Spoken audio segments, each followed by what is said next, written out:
Test one.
Well, good evening, everyone, and welcome to Aeroflow Race Reel here at Sydney Dragway. My name's Stuart White, also known as the Pocket Rocket. We've got a fantastic night of off-street drag racing, and we've got some big burnouts tonight. But up in commentary tonight, Mr. Holden, the man who runs red. Mark Thomas, what's going on, brother? Oh, mate, it's all happening. It is all happening. It's all happening because the Bushman's in the house as well. He is. What's going on, Bushy? G'day, Stu and Mark. I hope everybody's ready for a big night. We've got our first pair on the start line and are ready to get on down the quarter mile. The Ford Territory there taking on the XR5. XR5 just starting to pull away after half track, Mark, and gets on through the finish line, 11:42. Look at the speed, 130 mile an hour, making the horsepower at the finish line. Mate, wasn't that thing whining it on, top end of the track, just absolutely pulling away from the Aeroflow lane. Nothing wrong with the Aeroflow lane, either 13:43 at 107. Certainly not bad for a for an SUV. Yeah, not bad at all. And mate, two straight off the trailers. Yes. And two good passes, so setting the night up well. I think so. We're going to see quite a few of the Nissan brand here tonight, I think, obviously, because this Friday is the start to, or Thursday, I should say, is the start to the GTR Festival. So we'll be interested to see who's out and about downstairs to do some testing. Of course, we all know that the Skyline is a pretty exciting platform to watch on the drag strip, especially when you're pumping 2,000 horsepower through the drivetrain. Absolutely. Sometimes all four on the ground. Just a lazy 2,000. Yeah. It is in some of them. So nice burnout for the car down there in the rocket lane. Definitely making sure there's plenty of heat in those tyres. Taking on the Toyota there in the Aeroflow lane.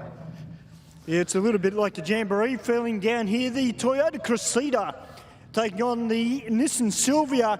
Now, Mark, if you look to your right, there's a plastic bag there with some clothing in it. We've got a few giveaways tonight. I've got 3 jumpers courtesy of RX Nation. And a big thank you to Craig Campbell. We're going to give those away tonight. Oh, does that mean I've got to take this jumper off now?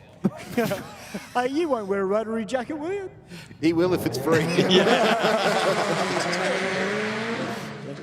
Well, the S14 Nissan just bumped a little bit off the start line. The Cressida is trying to chase him down. Has got the win, and the Nissan with a 13.15. 1369 and 117 there for the Cressida. Yeah, as I was saying, we've got the 10th anniversary of the GTR Festival on Friday and Saturday here at Sydney Dragway. And you know what? As I said, I've got those 3 jumpers to give away, but I'm going to make people work for it. So there might be a few questions that correspond with the GTR Festival this weekend. So 3 lucky people will be getting an RX Nation jacket. So what are they going to look? What are they going to know in your question? Can they find the answer on the GTR Festival Facebook page or similar? I'm pretty sure they can. Yes. Yes. Okay. Hint, hint. Nudge, nudge. Yes. Yep. So. Well, just ask Stewie. Yeah. The Google himself of the festival. Well, I must say that we just bagged Mark out for wearing an RX Nation jumper, but I saw on social media there was a gentleman somewhere in Australia, you'll be very upset with this, had a genuine LH Tirana SLR 5000, and he's umming and ahhing whether he should put some form of rotary motor in it. Yeah, I'm not going to comment, am I? No comment? No, I didn't think you would. No, mate. It's all right. I can already see the look on your face from down here. It's all right. I mean, you know, it's his car. He can do what he wants, but Absolutely, yeah. Yeah. But, mate, I have seen Falcons with LSs in them as well, so, you know, people make different choices for their models. That's it. Just some go to the better things and... Some make good decisions, some make poor ones. But beauty is in the eye of beholder, isn't it, Mark? I think that is one of the good things about liking cars and motorsport. You build the car how you want to build it and enjoy it for what you want it for. I know we joke about it, but you know that is one of the good things about drag racing and the street scene is you can do whatever you want. It's not like many forms of racing where you're restricted to running, you know, a said chassis, a said either one of 2 engines, or you know a certain number of body shapes, and the only difference is the colour of the vinyl that's wrapping them. But you know, case in point, we've got a rotary powered delivery running down the Aeroflow lane, and a Subaru Forester in the Rocket lane. A 1071 at only 115 miles an hour out of the Mazda, and a 1263 at 111 for the Subaru in the Rocket lane there. Yeah, that's Shannon in the 323 wagon, Kemps Creek Motorsport, also part of the RX Nation. Now down here, we've got So Slick, and this is really giving me the year 2000 vibe, Steve. It's got the big subwoofers in the back of it, lowered, body kit. Almost like a little bit of sex spec. The Skyline, a little bit of an issue getting the car off the line. That's all right, it's only the first pass. I think it was boost loading, to be honest, because he's taken off now. He might just make it to the finish line first, and he does. Goes to 16.65 at 122. Yeah. So that's a good 11-second pass right there. Miles an hour tells the whole story, doesn't it?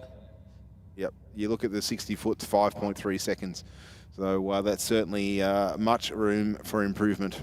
Once he got off the line, you just seen, you know, once he started getting into rev range, Yep. boost come in, and hang on, away we go. Of course, we had our last round of the Track Championship Series here at Sydney Dragway over the weekend, and a standout. Unfortunately, the event got called short due to on the racetrack. It was deemed unsafe. But during the day, one of the cars that we've all seen at the racetrack is that Lancer, I think it is, in the Rocket lane, leaves very nicely. The Chris Manx Altered ran its first 5-second pass. Oh, wow. Single turbo big block. So, what was it, Adrian? 235 miles an hour. I think it was like a 580 something. Yeah, it was an absolute rocket ship. And yeah, we've seen that car plenty of times run sub 1 second to the 60. So definitely making oodles of horsepower. It's just a matter of actually tying it all together. And the team did that on the weekend, so you know, congrats to them. And of course, there was plenty of other tough racing that went on through all of our categories, as per usual. I think Junior Drags, the #1 qualifier, was 2 thou over the required number for their category. Oh, yeah. He ran the same number twice in 2 different rounds of qualifying, just to be sure. And #2 qualifier was 3 thou over. So yeah, there's only thousandths of a second between, you know, 1 and 2 qualify there. That's great racing, isn't it? Yeah, as always, you know. So I think given the opportunity, get yourself out to Sydney Dragway for round number 4, it would be, and take the opportunity to check out some Sportsman racing. I think this little Datsun, it was in Street Fighter. Or there was a white Datsun. I'm not sure if it was this one or not, but it certainly looks the same car running in Street Fighter. I think we'd seen it here last week. And I think he went around, actually, which is cool. And a 12.96 with a 6 there, 121 miles an hour. So good speed for a near 13-second pass. And 11.4 at 128 miles an hour. All right, we've got the Evo down here in the rocket lane, about to take on the Nissan 400Z. Not the black one that we've had here previously. This is another one which looks like it's got a few upgrades on it, exhaust-wise. Nice launch there from the Nissan, but the Mitsubishi is out like a scolded cat. The question is he going to chase him down? Big difference in reaction time between both cars. And no, the Nissan gets a win, a 12.95 at 112 to a 12.11. As we see this 10-second VH Commodore come out, Mark. Of course, BG Racing's that helped with the engine. And Mark Duskalakis from PSC Racing has had a lot to do with this car. Yeah, Stewie, I walk past the winners down the staging lanes. It is as clean under the bonnet is on the outside. Correct looking car.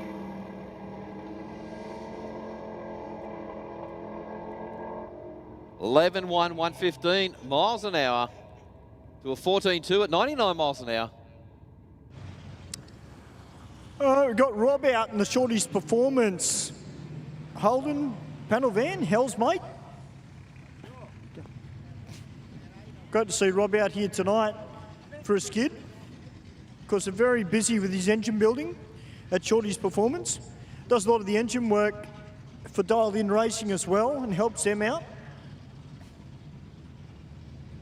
He's taking on this very, very clean Commodore, which has got a nice set of sticky rubber on the rear end of it.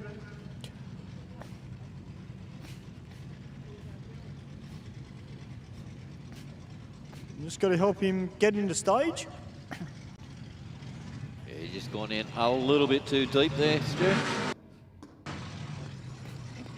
We've got a great mix of cars here tonight and bikes as well. Here for tonight's Aeroflow Race for Real.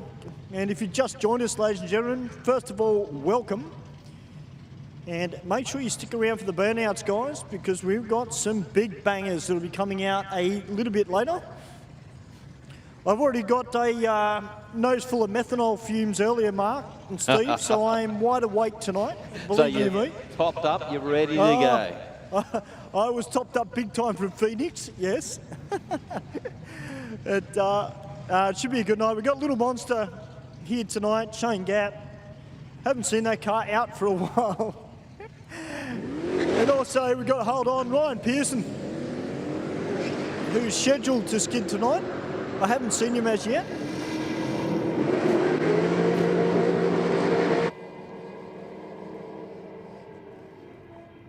Well, the HD panel van goes through 12.2, 125 miles an hour. You've got plenty of miles an hour there. And a 12.9 at 110 miles an hour.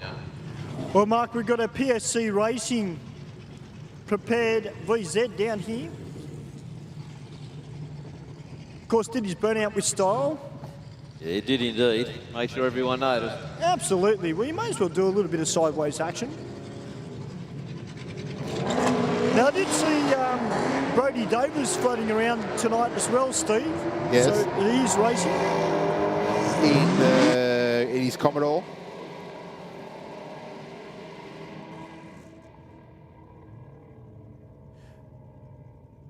And the Aeroflow lane there, Mark, 12.80, 112 miles an hour to an 11.70 at 121. We've got a lot of cars running around that 120 mark tonight so far. I think the air would be nice and cool. Yep. And, you know, at the moment, certainly allow plenty of horsepower to be made.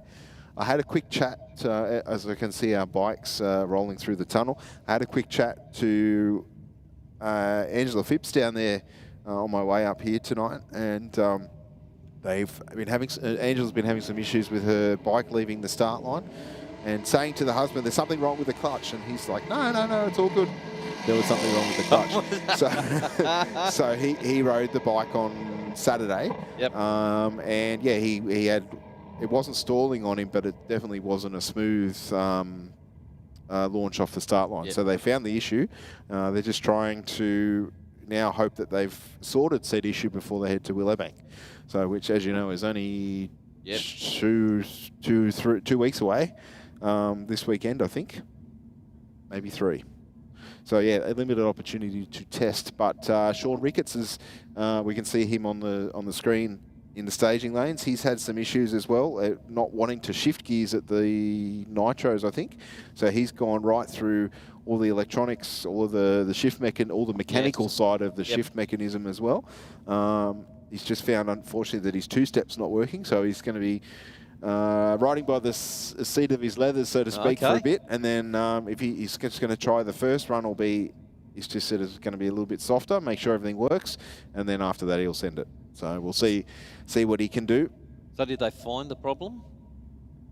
He didn't say exclusively that he found an issue. Was more that he's just been through everything. It's one of those things that it's like the electrical fault. You go, oh, I can't find where it is. Let's rewire the whole car. Yeah. And there's nothing worse than electrical problems. No. Well, I don't think he wasn't sure if it was completely electrical or whether it was a mechanical issue in the shift as well. So hence why he's gone through the whole lot. Looks like we've got a little bit something down on the start line there. So just sweeping that to the side, it looks like. Doesn't look like there's any fluid there. No, it's no fluid, Steve, but it's actually rubber off the rubs. You left the start line. Looks like the tyre might have been rubbing on the inside of the guard, and it's just caught the top of the tyre and just left a whole heap of rubber.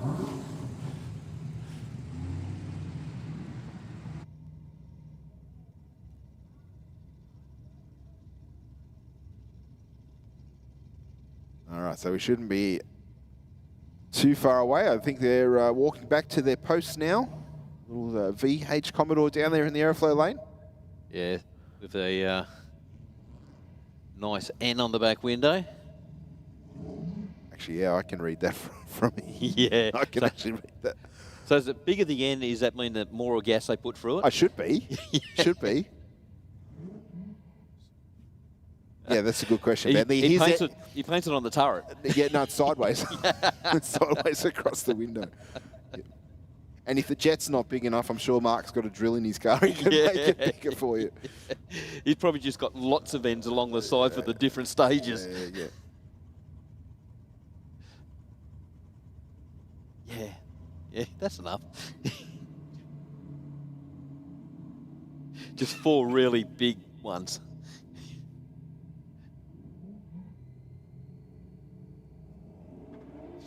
All right, both cars away. Looks like the Commodore are leaving nicely. 1.9 seconds to the 60 in the Aeroflow lane, that is. Not a bad reaction time either. 12.14 with a 1. 114 miles an hour.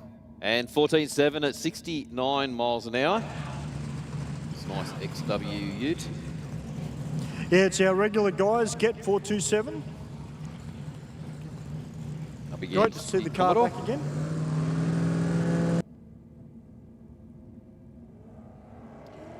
Oh, went after the light. 068 red for the utility in the Aeroflow lane.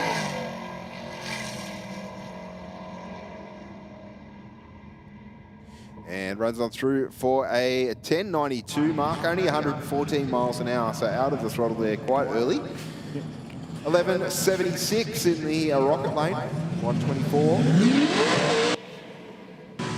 Well, Mark, War LX just back tonight with a brand spanking new motor. 402 cubed, naturally aspirated motor in it. New scats in it. Brand spanking new. Now, they're not running the nitrous tonight, Mark. They're just hoping to get this into the high 10s.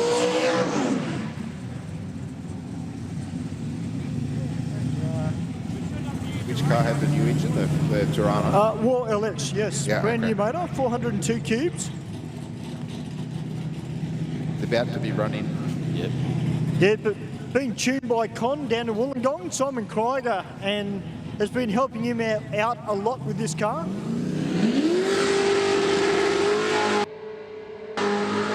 And Ross, the boss, Bilby down there, boys, with a rebuilt gearbox.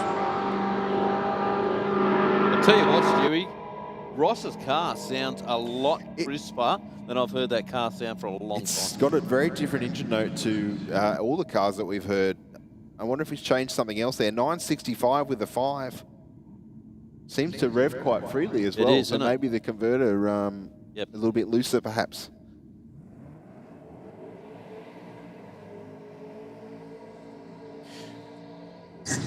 Oh, it's a battle of the dialed-in racing teammates.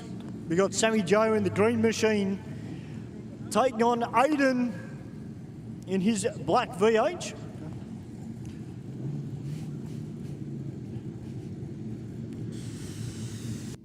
There's a big purge of the nitrous there for Sammy Joe, doing two things. Clearing the nitrous lines of any oxygen bubbles and also potentially controlling bottle pressure. Just lifting that left front as we see time and time again out of the green machine. 057 on the tree, 039 for Stutchbury in the other lane. I tell you what, these two pretty close. 3/10 across the finish line. Sammy Joe gets there first, 10.11 with a 3, 132 miles an hour.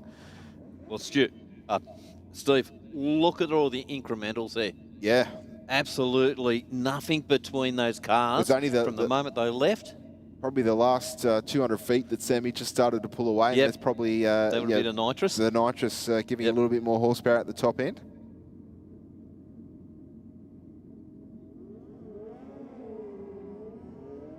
Into our bikes in their first session for tonight. Rocket Lane out in front, 11.14 with a 0, 140 miles an hour. And 12.0 to 112 miles an hour. So the Aeroflow lane got to the 60 foot quicker there by over a tenth. It was just the bike in the Rocket lane having a little bit more horsepower. Our next pair rolling up to the start line.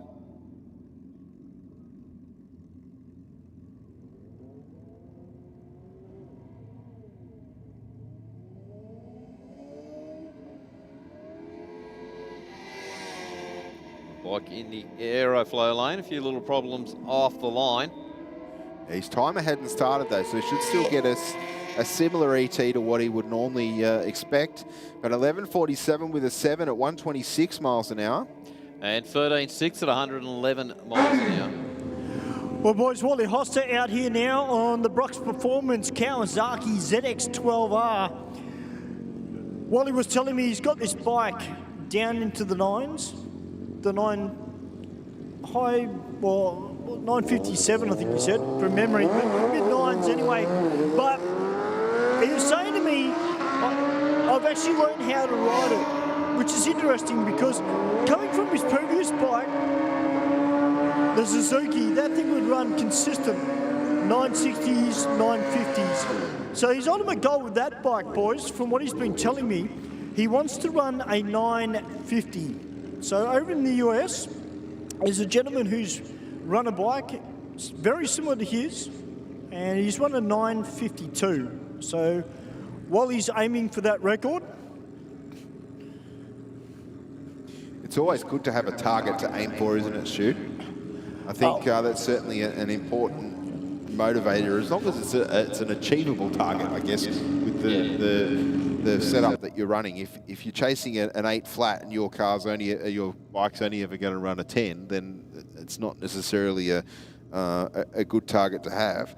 But if you're capable of running close and it's just a matter of fine tuning, then you know, it's certainly a good motivator to just tweak all those little things, you know. Yeah, 100% right, Steve. Because if you got an unachievable, well, you just get lost in the forest, don't you? Yes. Yeah. You need to see those small wins as you go through, getting close to where you want to be. But it's also important in the method in which you chase the goal. Like if you go and change a bunch of things, if you don't progress forward, you don't know what's actually made the improvement. So something might improve a part of the race, and then something else might actually detract from it. But if you change one thing at a time, then you will see either which part works or which doesn't. Unfortunately, there for Sean Ricketts, stumbled a little bit on the start line, a 10.09 at 139 miles an hour. So not quite the lead that he would have wanted, but as I said, didn't have the two-step, but I'm not sure if the launch was as per what he would have wanted in any case. Was he just stepping into it slowly?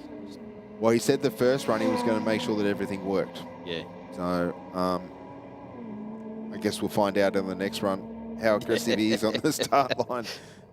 He did say he was not a happy camper after the Nitro Champs, and that's not only, like, Sean is always got a smile on his face. Yep. Yeah, so it was interesting to hear that he was not a happy camper. So as they say, a bad day at the races beats a good day at work. Or yep. Skyline taking on the Falcon this time around. Skyline, a few little problems there.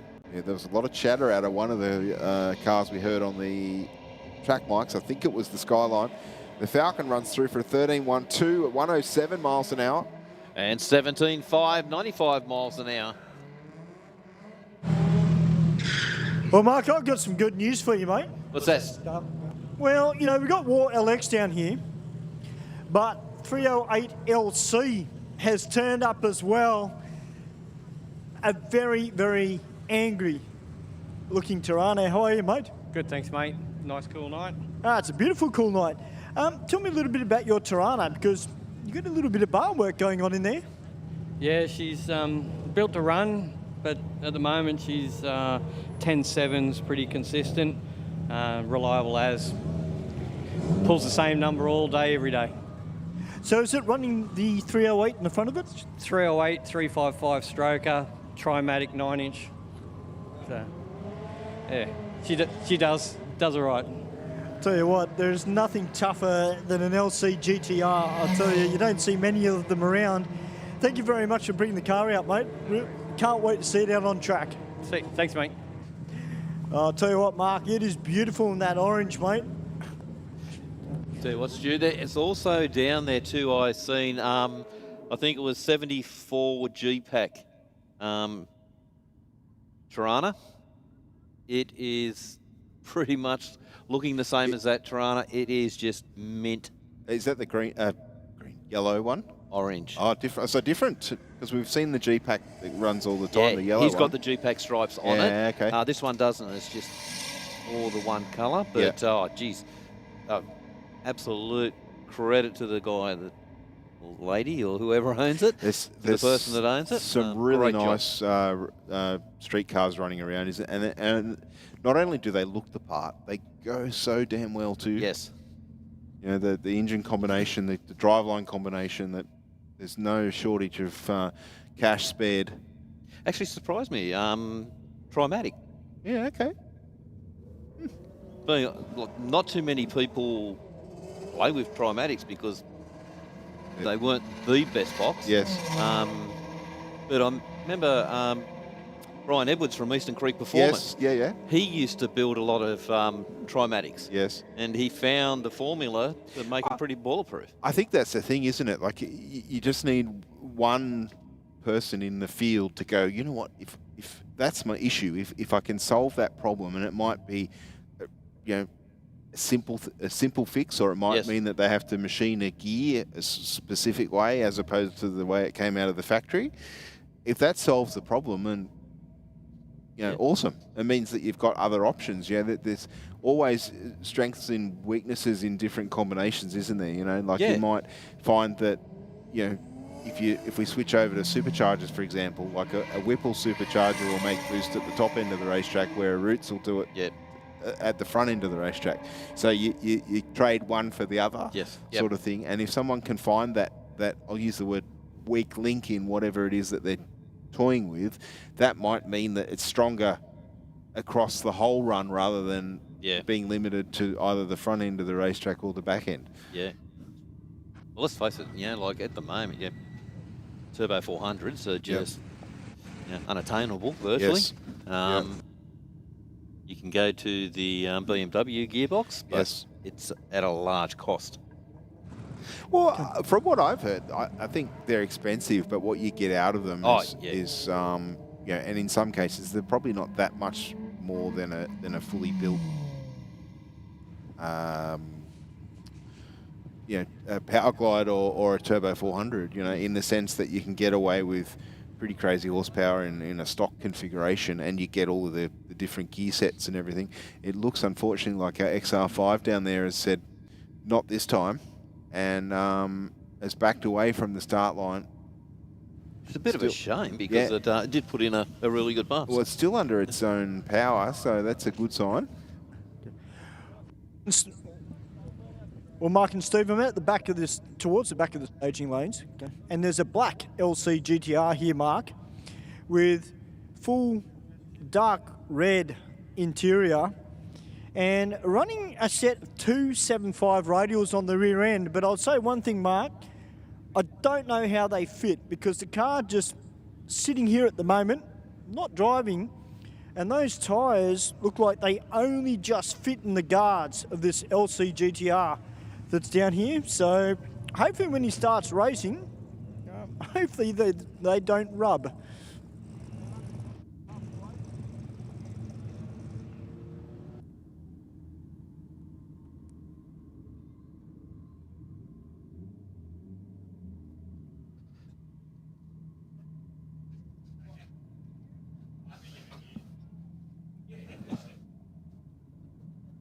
All right, our next pair rolling up to the start line, Mark. A bit of a European feel, I think.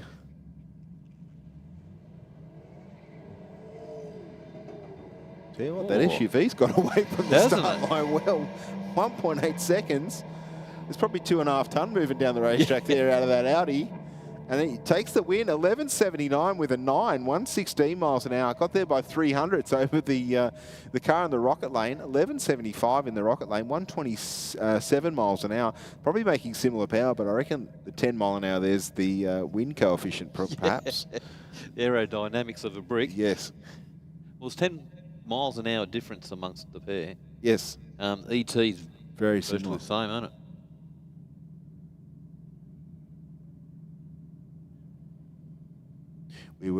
Someone made a joke on the stream on Saturday, I think it was, about a Chinese EV manufacturers releasing I'll say a Jimmy style car. Like a small small four-wheel drive type SUV. Makes something like 600 kilowatts. So Adam's like, I wonder. That's interesting. So does that one come with the rust or without the rust? Oh, well, you'd like to think that it'd last at least 6 months before it rusts away. Oh, really? Yeah, it's not. They're not well. Should we be talking off air about this? No. It is well documented. Consumer information, eh? Well documented. Well, that's unfortunate for people that have spent all that money and they're Yeah. Anyway, I guess it all comes down to research, doesn't it, Mark? Does, mate. Does indeed. My work's about to put me in one. Oh, how do you feel about that? It's a Kia, but it's electric. Oh, an EV. Oh, I think you meant the brand that you just mentioned. No. But you've said that you don't care as long as it gets you from A to B. No. I just can't go, well, it's their petrol. Yes. We'll just blame it on the electricity. Yeah. All right. Oh, we got down there a Honda Integra and a Honda Civic. Civic down there in the rocket lane. See what some of these Hondas can do. Yes. Time and time again we've seen big horsepower, big torque steer. Lots of drive. Yes. Yeah, it's a different driver this week though, boys. It's behind the wheel of the Integra. Oh, because they were testing for someone, weren't they, I think, the person that was driving a couple of weeks ago. That's right.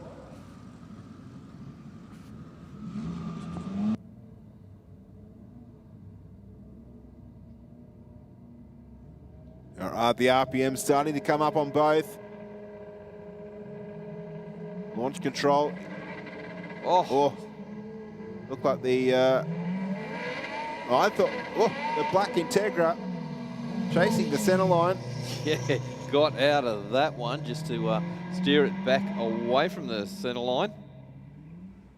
Just wondering if we could see that on the replay. Looked like the red car launched, and then I thought it seemed like it had done something in the drive line because it stopped accelerating, and the next thing took off again. Just throw the replay up on the big screen, and I've missed it, unfortunately. Super aggressive off the line. Sorry about that, ladies and gentlemen. I'll be better next time, I promise. Yeah.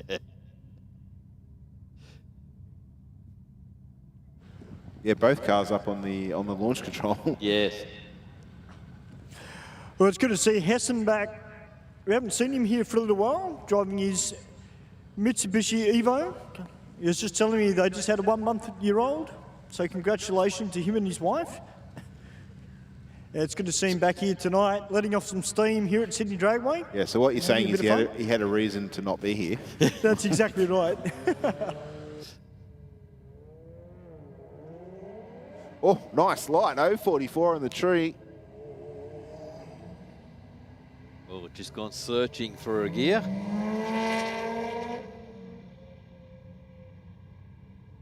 Little bit of smoke on each of the shifts there out of the Lancer. And it's went side by side in sympathy, I think. Well, Aeroflow Lane, 17.6 at 57 miles an hour. And Rocket Lane, 17.0, 70 miles an hour. All right, so here we go. We've got the Mercedes SUV down there in the Rocket Lane.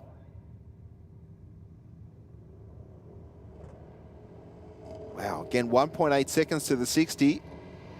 5:04 to the 3:30.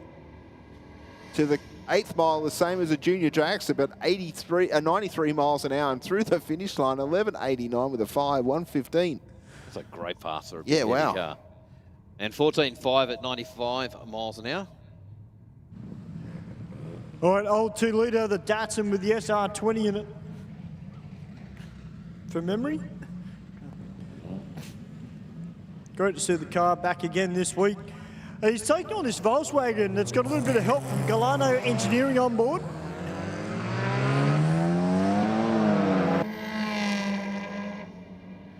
Well, the Datsun said, I'll see you at the finish line. Gets away from the start line, 264 light. Through the finish line at 12:43 with a 7, 121 miles an hour. And 12.4, 126 miles an hour. Well, down in the Rocket Lane, is that Tirana? Yes, the G-Pack you were talking about. Yep.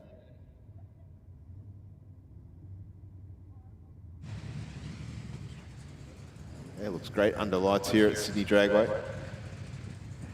Just trying to see what sort of wheels are on it. And the Nissan leaving the start line. The Tirana off in hot pursuit. 1.8 seconds to the 60 for the Tirana. The Nissan at the finish line, 12.74 at 109 miles an hour. And 11.7, 109 miles an hour for the Tirana. Yeah, you can't give away a heap in the line like that, can you? No, no, but maybe first time here at Sydney Dragway, so just feeling the way, so to speak. FG Falcon in the Aeroflow lane. Yeah, Lancer down in the rocket lane.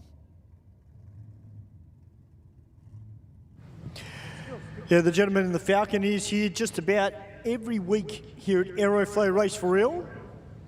Has taken away a free ticket a couple of months ago as well. Bit of a red light for him, but that just means he's trying. Here goes the Evo.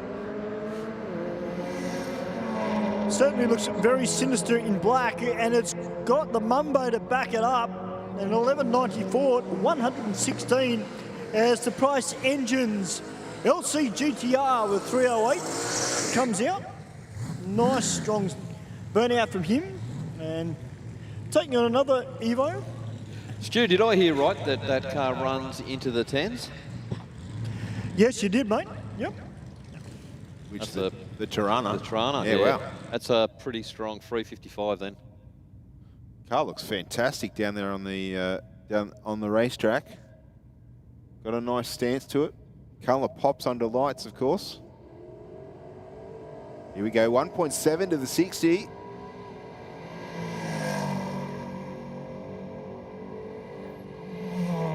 And through the finish line, 10 at 98 with a 9, 126 miles an hour.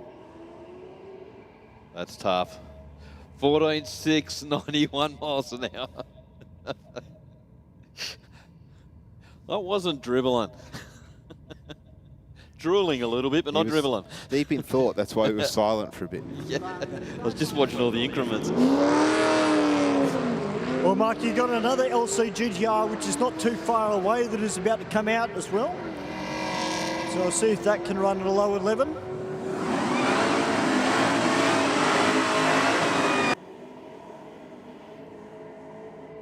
If you like early model Holdens, green ones at that, this is the run for you, Mark.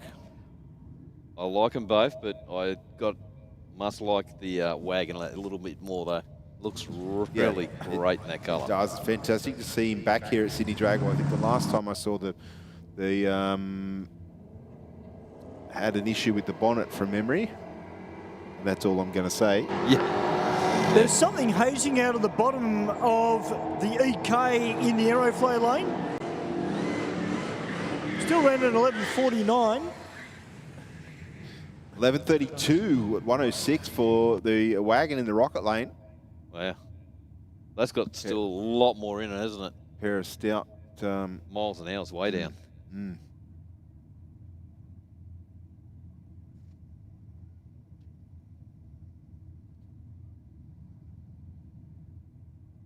Just checking out the racing surface down there. The track walker just checking for anything on the racetrack.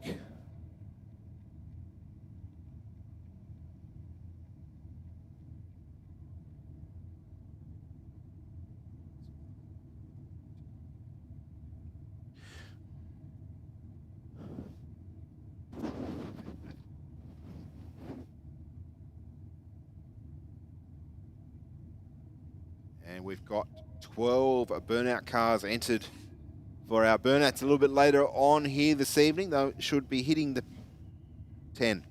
We got 10 entered, sorry. I'll be hitting the pad from 9 p.m. That's a sensational turnout, isn't it? So the skies of Sydney Dragway will be cloudy with tyre smoke. Listening to the sounds of many revving LSs. Yep. Some sparks from some rims. And if we're lucky or unlucky, some rods, depending on your point of view. Sorry, Stu. No, you're right. I was just about to say, guys, if there's anybody in the crowd that is feeling a bit chilly and you need to get yourself a jumper, just head up towards the big white marquee at the old bar. The Kalidi Clothing Company have got some limited winter jumpers up there. So if you're feeling a bit cold, guys, get up to the top there, just in front of gas-fired pizzas, and grab yourself a jumper from the Cleedy Clothing Company.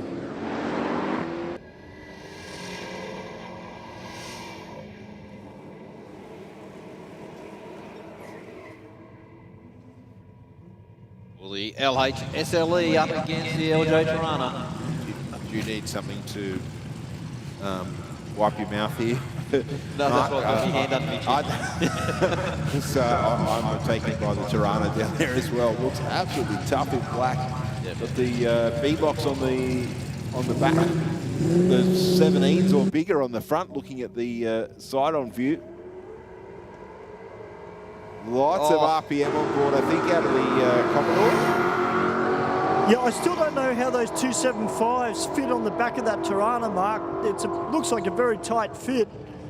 But a 1298 to a 1064. Yeah, Stu, we had to do a lot of pumping out guards and everything just to get a 10-inch tyre under it. We had our Tirana. Well, that's the second Tirana. War LX. Mark is also running the 275 radials on the rear end of it as well. And when I was talking to him earlier, Mark, it was interesting what he told me, because he told me he built the car from back to front. So he actually worked on suspension, the diff, everything else like that to beef it up. And the engine was the last piece of the puzzle for that car. Okay. Most people start with the motor and then go, oh, damn, I've broken the gearbox, then build the gearbox, then go, damn, I've broken tail shaft, I've not broken tip. Yeah, play the wink leak. Yeah. And a 13.31 with a 6 at 108 in the Aeroflow lane. And 12.7, 100 miles an hour for the Rocket lane.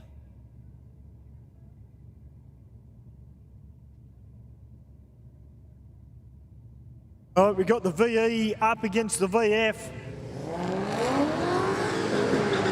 Well, a bit of a drive job there for the VF off the start line. Have a little hippie shake going on.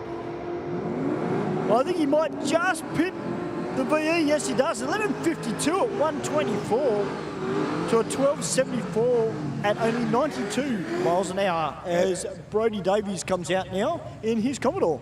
The Aeroflow lane was on the brakes there early, Stu, I think.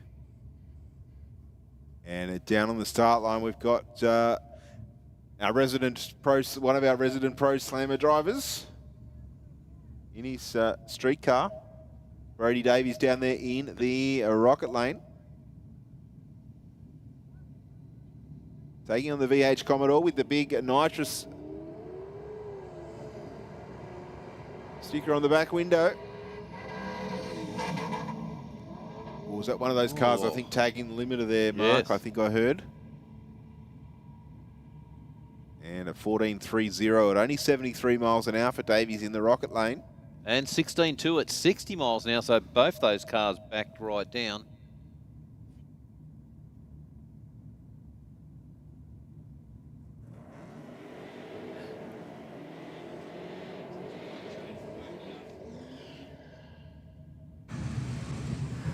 We've got this very tough VS down here, Mark. This one's also got a big set of radials on the rear end of it as well. He's up against the Falcon Ute.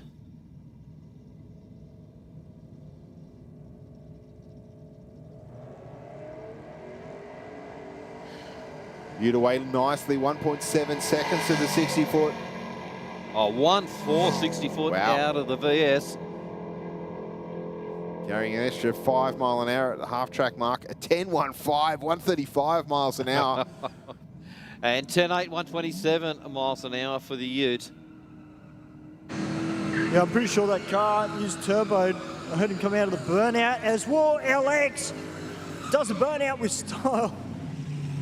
Gets a little bit sideways. Of course, Warhorse Motorsports that are helping him out in tech.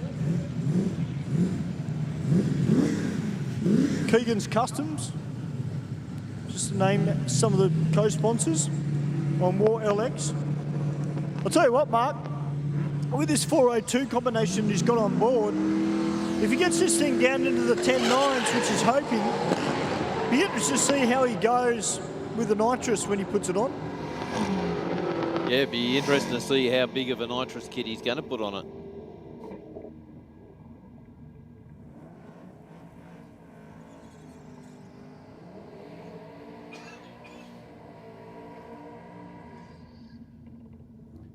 Yeah, 400 Chev's a really good starting combination. It's funny how a number of engines just have that right, bore stroke combination, isn't it? Yeah. To allow you to have a good mix of torque versus RPM. We took ours to a 414. Yeah. And it was good. You just run it out the door, 8.2, change gears. Yeah, wow. Just bulletproof. Well, Sammy Joe pulling over to the side of the racetrack. Not quite sure. I didn't see any issue the first, by eye, but Sammy Joe getting ready to head to Willowbank Raceway in a couple of weeks. A mechanical issue is certainly not what she nor the team need at this point in time. This is true, Ben. Better here than at Willowbank. I think the last time they were heading up, they had the problem with the trans brake. They broke the engine qualifying session 1. That was in the red car. Yep. Didn't they have the green one when they were going? No, I don't think so. Not last year. No. Okay. Okay.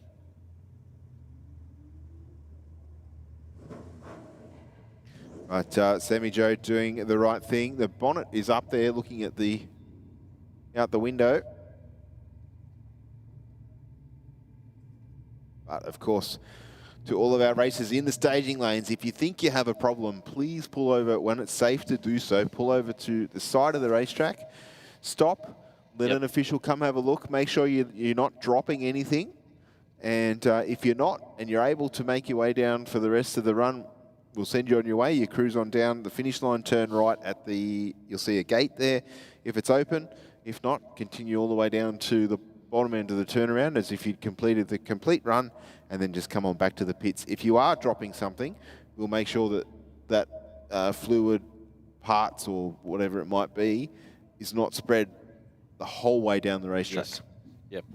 So the whole idea of that is to minimise the cleanup if there is one, and therefore we'll get back to racing quicker than if the cleanup is spread from the start line to the turnaround.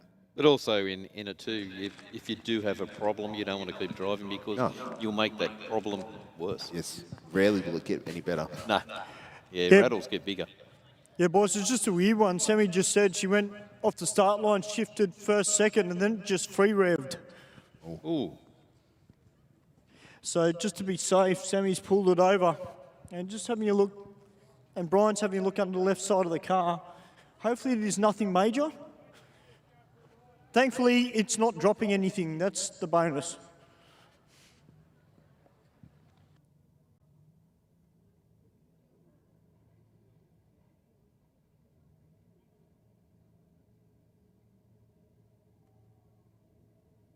Well, I can't see them picking anything up from up here. But I tell you what, Mark, while we have this small amount of downtime, we might just have a quick ad, Ben, for the GTR Festival that's happening here at Sydney Dragway kicking off on Friday night. And Mark, Stewie and I will be back with you very, very shortly. Engineering GTR Festival returns to Sydney Dragway on May 22nd and 23rd for another giant celebration of all things GTR and Nissan. This year marks the 10th anniversary of the event, so the celebration will be bigger than ever. There'll be a top 10 GTR Elite display, 10K cash and prizes for roll racing, 10K prize money for drag racing, new top 10 Ultimate GTR competition. There will be 10 new builds unveiled and 10 special guests including Hiroshi Tamura, Mr. Carbon Fiber Sakamoto, Mickey Andrade, Mighty Car Mods, Street Alpha Podcast, Shipbox Garage and more big announcements still to come. After last year's Show and Shine and Traders Alley sold out, we have made it even bigger for 2026, so expect to see even more great performance parts, merchandise and epic cars on display.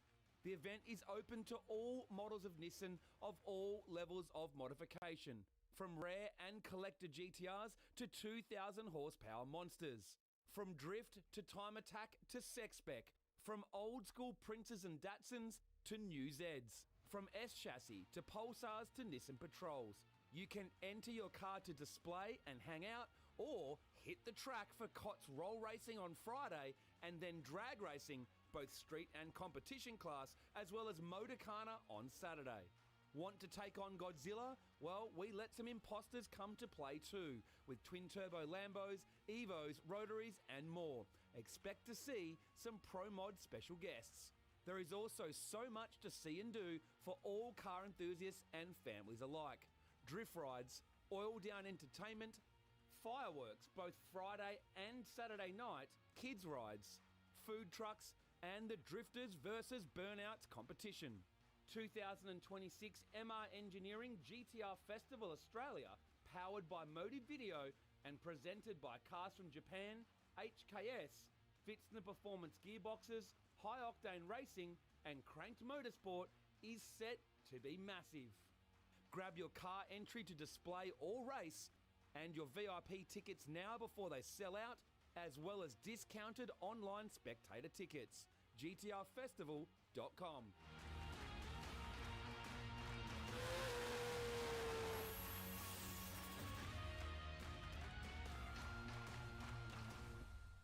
GTR Festival.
It's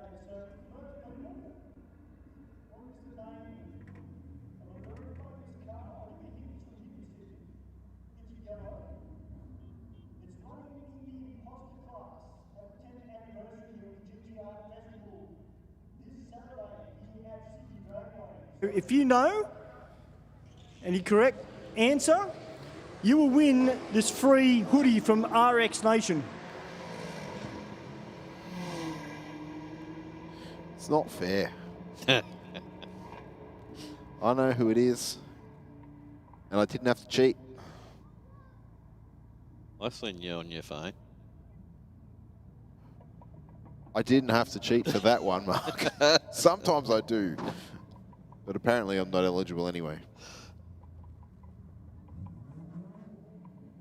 He features on the ad that we just played a few moments ago.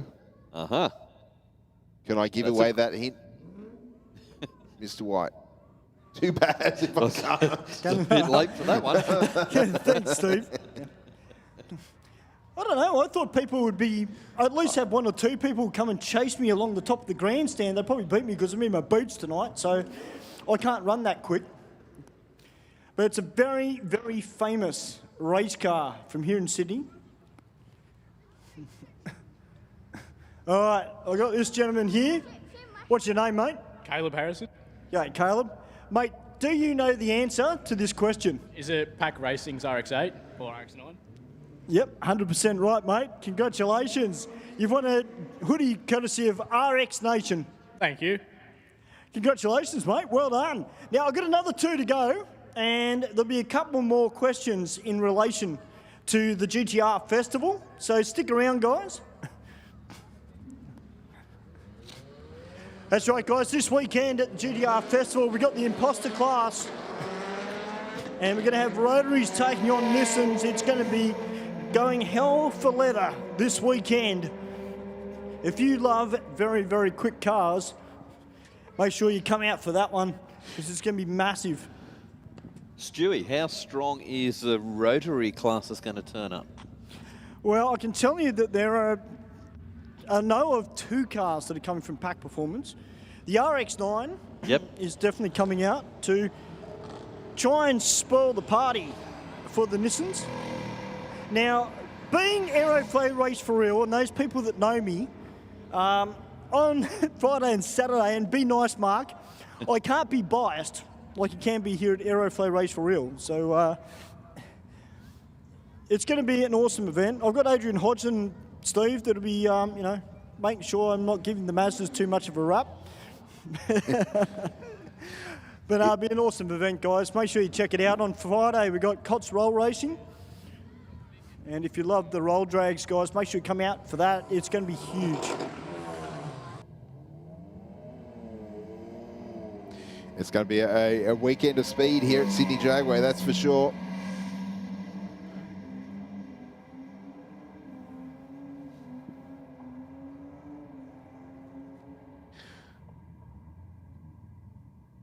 And another 11-second pass, 11:38 with a 112 miles an hour. And 14.6 at 95 miles an hour. I was a little distracted by the rocket lane down there, Mark. That looks unreal. Yeah. FB? Yep. FC utility? Yeah, 6-banger in it. Taking on the Z car in the Aeroflow lane. 12.78 with a 110 miles an hour for the Nissan. 14.8, 91 miles an hour. Pretty strong pass for a 6-cylinder. Yeah.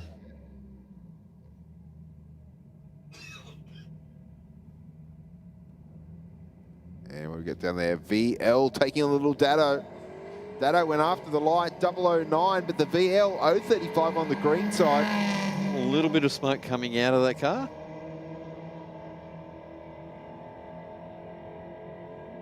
Well, Dado just got in there, 12.9 at 104 miles an hour. To a 13.8, 99 miles an hour.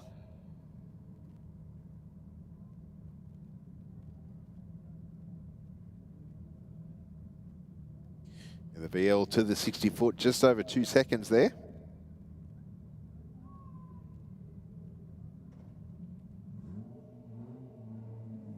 Yeah, the Burnouts tonight kicking off from 9 p.m. here at Sydney Dragway. We've got 10 Burnout cars entered.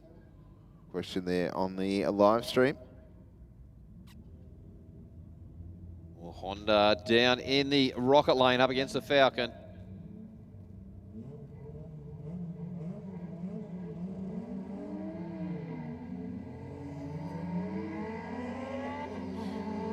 All right, so the Falcon leaving a fairly decent red light on the tree. But we'll take the win here. The Honda has given up the chase this time around. 13.87 at 99 miles an hour to take the win in the Aeroflow lane. 16.4 at 59 miles an hour. He's virtually just, that Honda just cruised down the track. I think that one of the trickiest things with the Honda market, not that I've driven one, but I'd imagine would be the launch RPM. It's a fine line between too much RPM and breaking something in the drive line. Yeah. And then not enough of RPM, and then you bog the engine down, and then it's tricky either way.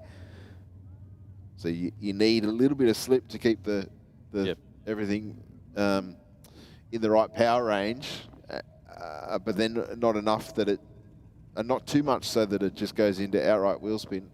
We've got a friend who's got a really trick Honda and super quick car, and he said that's his struggle. He said once it's up and going, getting it to the ground's not a problem. Getting to the bottom end of the track does all that right, but just getting it off the line, they made some big changes to try and lead the line with more revs. Yes. And it just worked against them. They just couldn't get under it. It was just too much horsepower. And then just sort of went back to the original settings and just refining that now. It's often a tricky thing, isn't it, to try, to tie the whole pass together, especially when you're doing something that, and let's face it, there's not that many people in Australia that are trying to run a all-wheel drive combo in a street car to an extreme level, if I could put it that way. Roll racing is a different approach to your typical drag racing approach, where it's the standing start. Roll racing eliminates that initial leave, and it is all about the horsepower at the other end of the racetrack, and that's why the all-wheel drive cars seem to perform so well. And there we go, another 10-second pass, 10.95, 126 miles an hour to an 11.90 in the rocket lane. But that initial dead hook, as some people say, leaving the start line from a standing start, you need the RPM to slingshot you away from the start line to get a reasonable time at the other end. If you bog the engine in the first 60 foot, you're not going to get a representative time. No. And that's where we see a slower ET for a higher terminal speed at the other end of the racetrack. Yep.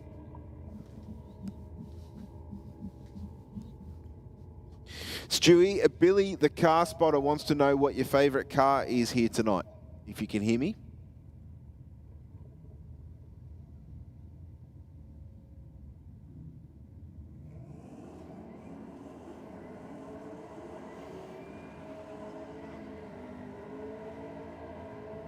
I'll jump in for him. The LC GTR. Okay. I know it's out of character, but yeah. The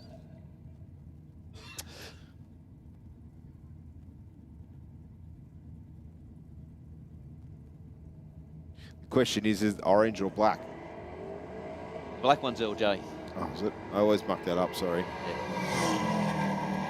So the LJ down here with the free tail lights. Yes. LC's straight across. Is it? Yep. Okay.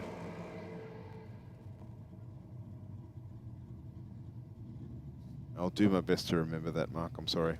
No, that's all right. We'll get you trained up. Something tells me I won't have a choice in the matter. Correct, yes.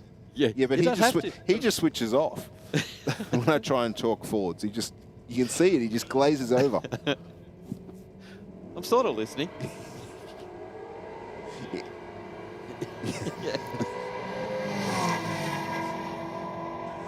I had a Ford once. Oh, you mustn't have had it for long. I didn't. 3 days. Yeah, my point exactly. Yeah. Close run there, 11.20 to 118 miles an hour to 11.33 at 129. So if you only owned it for, or what, did you crash it or did you? Someone crashed into it, an absolute mint XW. Oh, well, that's a shame. It was going to be my GT. So you were actually going to build it? Yeah. Oh, wow. Yep. That's disappointing. 200 floor change free speed. Oh, wow.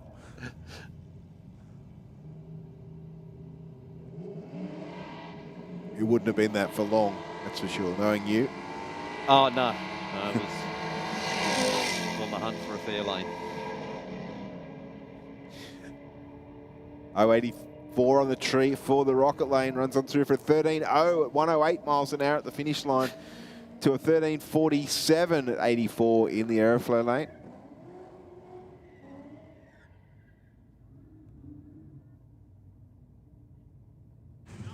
All right, so you boys are asking me what my favourite car is here tonight. Yes. You know what? It's very, very difficult to pick at the moment. I mean, geez, there's about 5 or 6 of them on my hands at the moment in terms of favourites, so yeah, it's a bit tough at the moment. Come on, Stewie, not sit on the fence. All right, well, I'm going to go out on a limb. I'm going to say We won't hold you to it, it's just conversation. Yeah, no, I'm going to go out on a limb and say the black Evo. Oh, has yes? been running into the 10s. That's definitely one of my cars for tonight. The Toyota Supra sitting down in the burnout box looks pretty clean as well. Didn't see that one run before. I think this must be... Yeah, I don't think it's been here that long. That's Mick, isn't it? And it's got the big N on the back window, Yes. and it's a big N, so it's got lots of nitrous. Now, guys, I've just been for a walk down to the pit area, and a little bit of bad news, unfortunately, guys. Little Monster, the Volkswagen Beetle. Shane's found a little bit of a problem with the car, so unfortunately he has had to withdraw from the Burnouts tonight.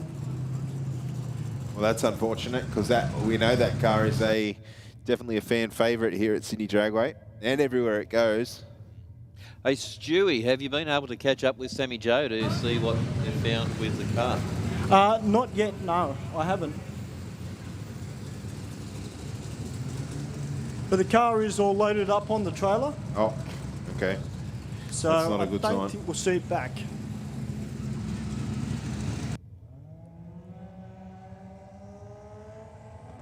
Is that 2J up on the two-step and just blazes the tyre off the back of it. Pedals it a bit, gets the traction. Still 113 miles an hour at half track. Dabbing the brakes at, 900 feet. It still runs 11.56 with a 101 miles an hour. Just to give you an idea, the car in the other lane, 101 miles an hour on a 13.5. Yeah. How good did that 2J sound? Especially when it came up on the two-step.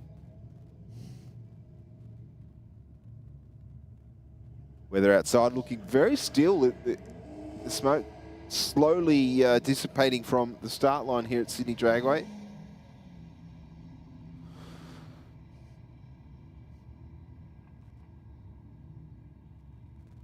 Again, the two cars not running under full power all the way down the racetrack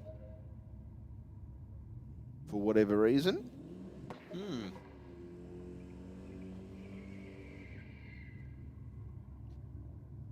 Well, the HSV sedan up against the VS Ute.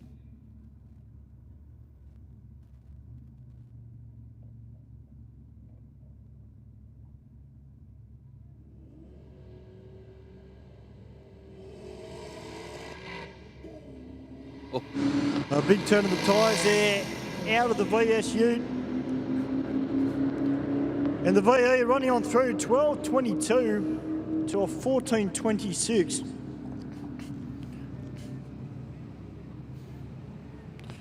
A big turn out of that right rear tyre.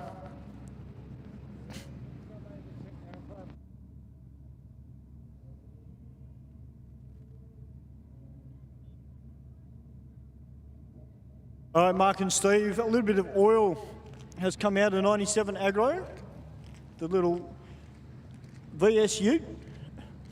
It looked like there was it spinning the wheel on the start, Stu, or was it actually something from underneath the car? Coming from underneath the car, Yeah. Steve, on the right wheel track. Looked like it had a little bit of a haze when it first left the line, didn't it? Well, you can see it. If I just hit replay, you can see the car left the screen we're talking about. As soon as it left the start line, you can see the haze start to appear.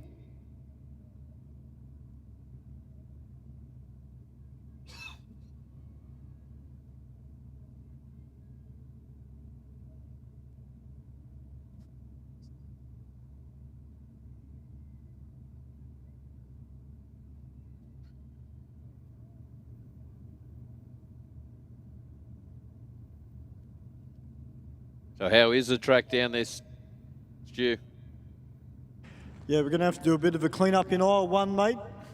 Got a little trail of oil, which our start line team have picked up. Might have to get the tractor out and do an up and back.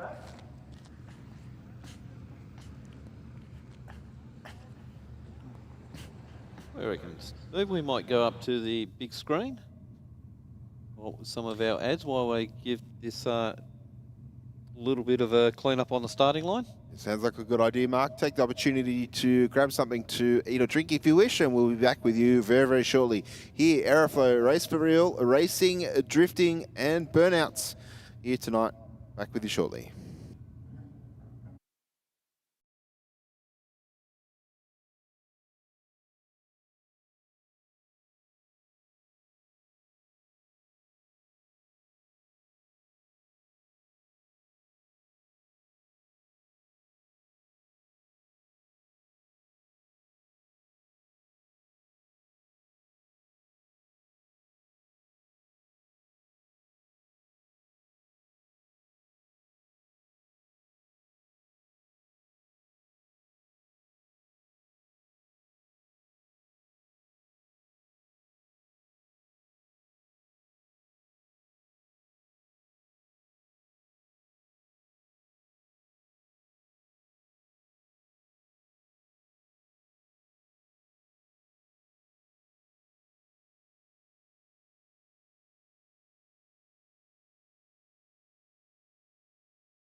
Well, 10.9, 129 miles an hour to a 10.9, 125 miles an hour.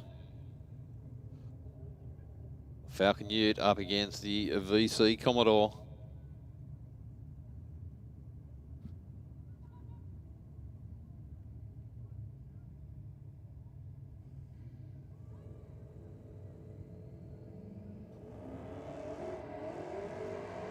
Well, bit of a pedal from the Ute off the line.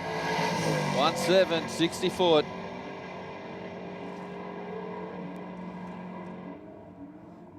(10.8), 123 miles an hour to a 10.9, 127 miles an hour.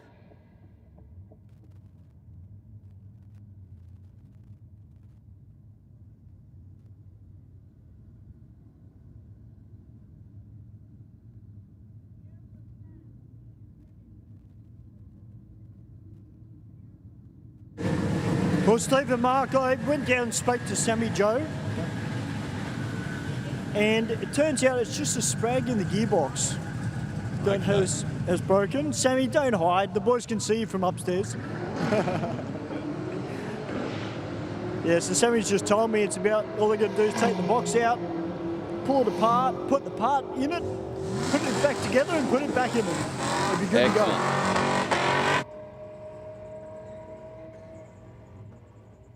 16.0 to a 10.3.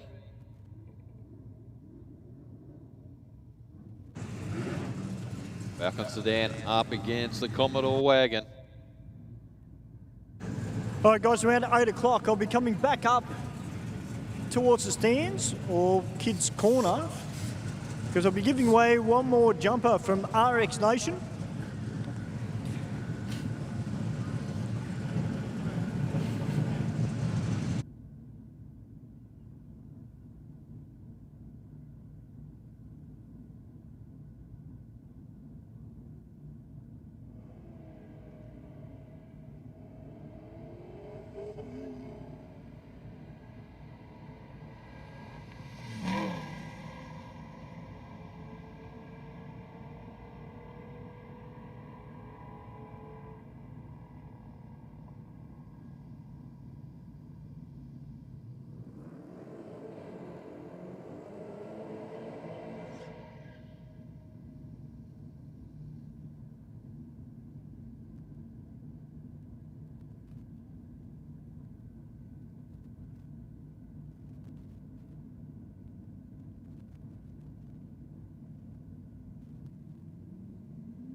All right, War LX against this very, very tough and clean VS Commodore.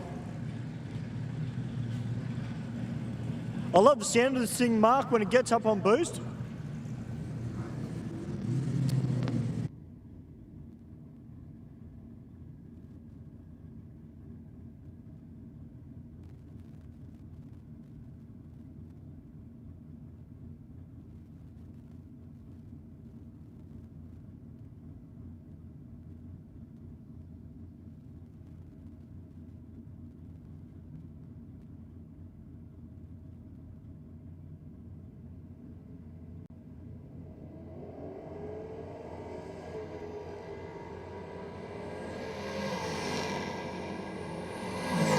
Come to think of it, Mark, it may even be supercharged. Look at that, 998 at 135. Great pass.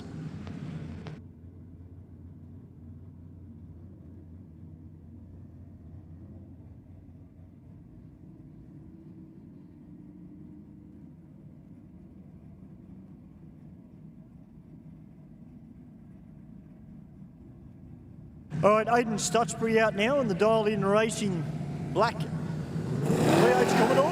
0.24 on the tree from Aidan against this nitrous-assisted Commodore in the Aeroflow lane.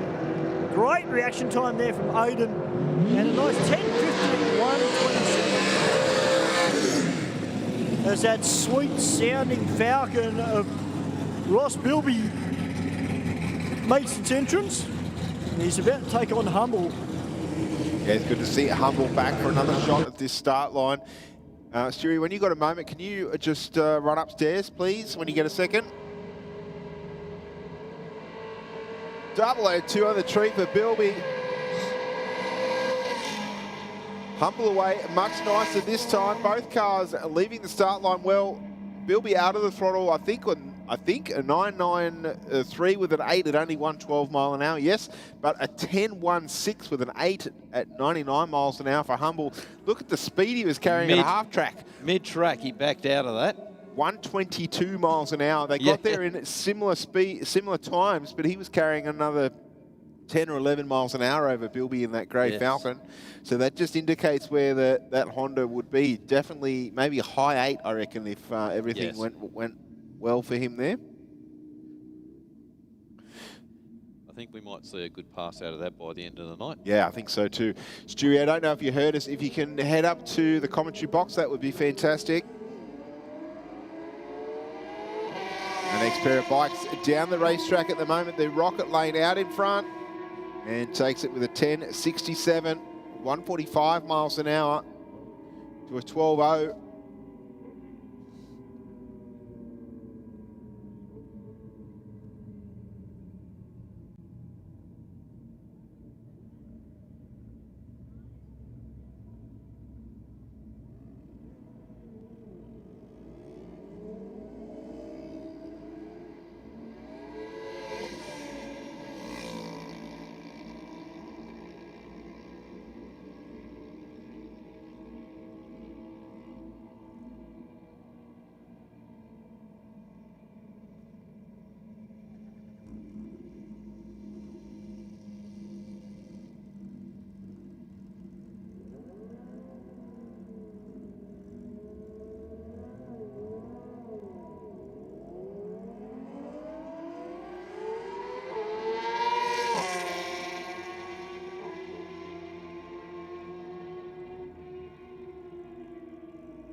Skyline just a little bit sleepy off the line.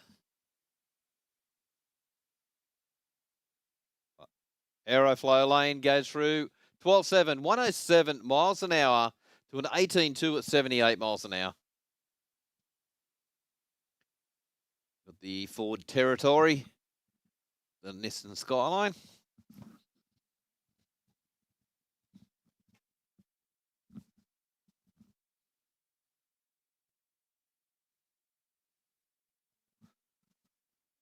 Skyline just winding it up off the line.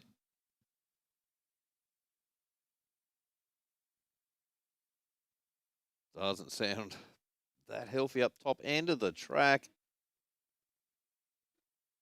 Territory 12.0, 104 miles an hour to a 14.6 at 100 miles an hour.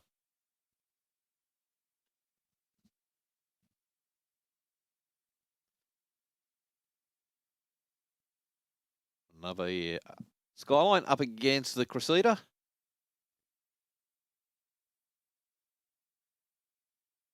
Oh, Crusader just turning the tyres off the line. 330, absolutely side by side. Top end of the track, 13.0, 119 miles an hour for the Aeroflow lane to a 12.8, 127 miles an hour.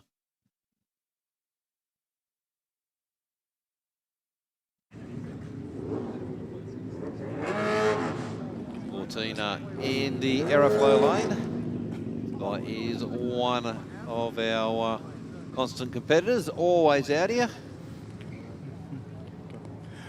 All right, guys, just quickly, the owner of the green Holden wagon, race number T57. If you could come back to your vehicle, please. That's the racer T57, the Holden wagon. If you come back to your car, please. 15.9 to a 16.2.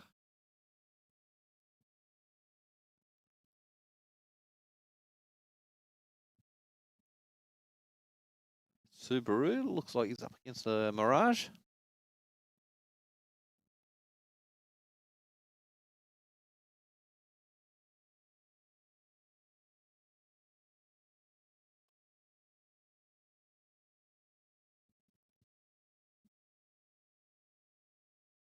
Fairly evenly matched, Mark. Almost locked together at 1,000 feet. And just at the end, 62 10,000ths of a second. That's 6,000ths of a second. Wow. The margin for the Rocket Lane to take the win with a 1670. Wow, 042 light for the Aeroflow Lane, though. So, Yep. Very good reaction time. 1 miles an hour as they cross the line difference. That was, I think, the closest we're going to see tonight, I reckon. I'd like to see something closer, but that's certainly 6,000ths of a second is absolutely nothing. Well, Subaru up against the Falcon. Just pedaled the Subaru off the line. Had to have a couple of goes at it to get the tyres to grab traction. Sticking with the Falcon across the finish line. 12.8 at 111 miles an hour for the Subaru. And 14.2 at 106 miles an hour for the Falcon.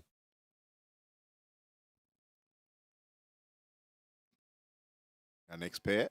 Looks like the XR5's been rectified, whatever the issue was on the last run out, which is great because this thing is pretty quick.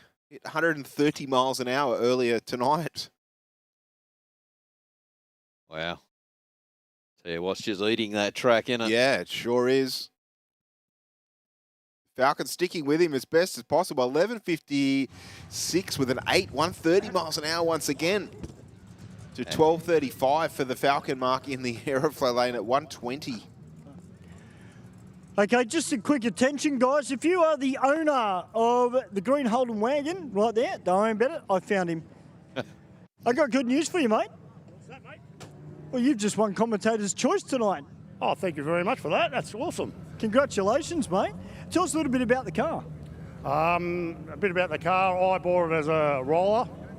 Sean used to own it. This is the one that used to have the blower out of the bonnet.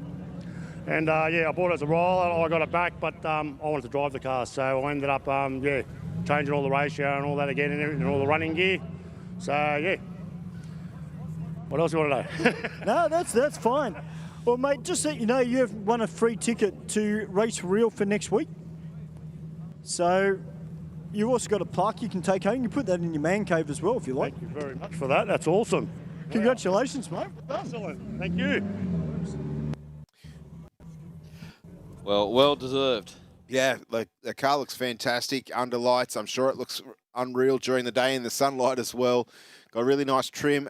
You can't beat the lines of the early '60s, can you? In automotive history, I think most car manufacturers around that time were doing, some pretty funky things with shaping metal and glass and stainless steel and all of that stuff. Which, as cool as some of the modern cars look nowadays, they're different.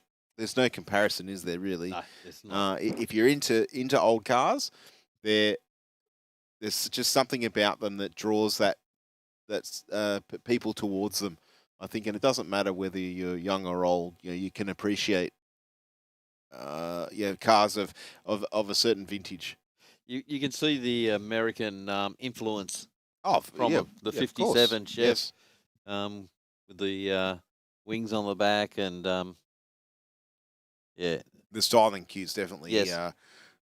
across the GM brand as the Lancer in the rocket lane snaps into second gear, chasing down the rocket lane, the Aeroflow lane as quick as he can.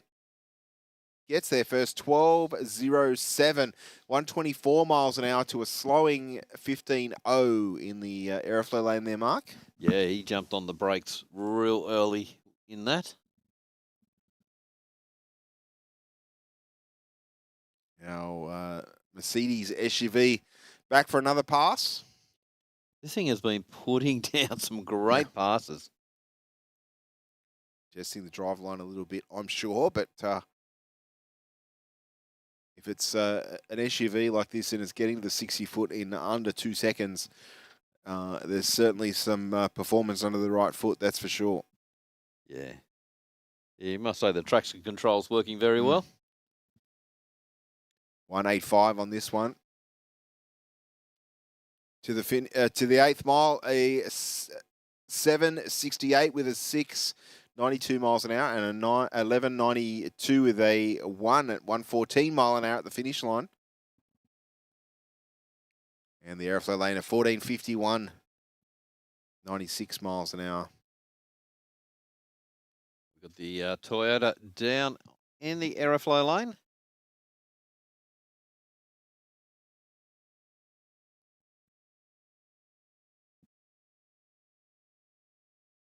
That thing's got a 1J. I don't know, but the condensation coming out the pipe looks like it's got a stick of dry ice or something. Wow. It's definitely turning it on top end of the track. 13.9, 114 miles an hour.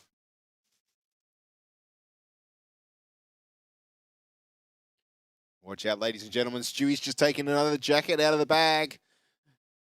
GTR Festival knowledge on, and have a listen to the question.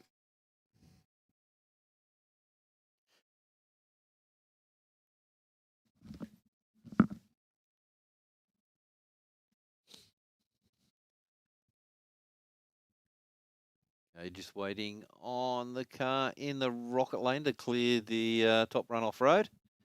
In the meanwhile, we have the Falcon sitting down the burnout box and the Nissan right beside him. Yeah, doesn't that Nissan look great under lights, Mark? The Yeah. blue looks fantastic.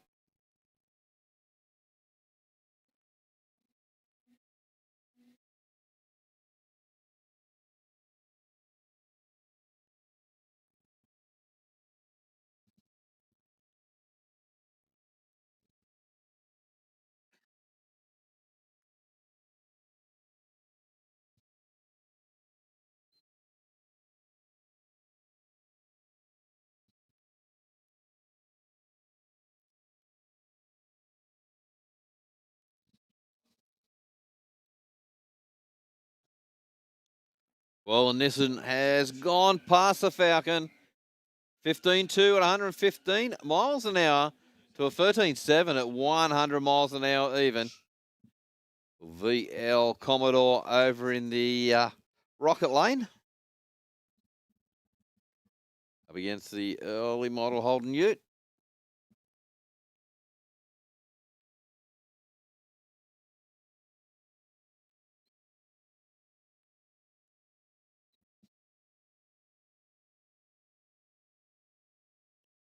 .5 to a 9.2 at the 8th mile. 14.1 at 100 miles an hour to a 14.9 at 90 miles an hour.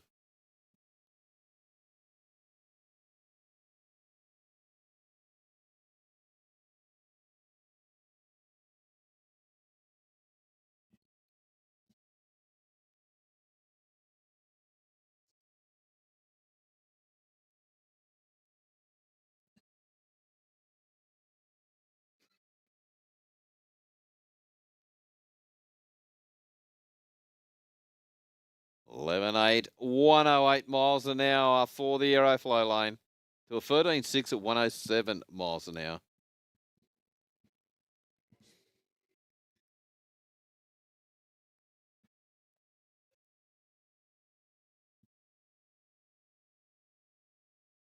The Alex Tirana in the Aeroflow lane against the Honda.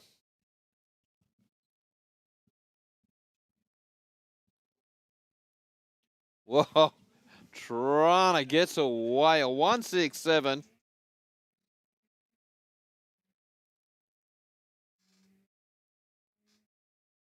$10.9, 125 miles an hour to a 10.9 at 113 miles an hour. All right, boys, I'm up the top, just in front of Gas-Fired Pizzas. I've got another jumper here from RX Nation. Now, Steve and Mark, I've stepped it up a bit for this one. This is not going to be an easy question. So whoever gets this right has definitely earned it. All right, so this weekend at the 10th anniversary of the GTR Festival, brought to you by Motive DVD. What is the brand of tyre and what tyre out of that brand is the GTR Festival giving away to an entrant? So I need the brand of the tyre and I need what tyre it is out of that brand. And whoever gets that right scores this hoodie from RX Nation. Now, I said I was going to step it up, Steve. I've made this one difficult. So whoever gets it right has earned it. Yeah, that's a little bit more technical than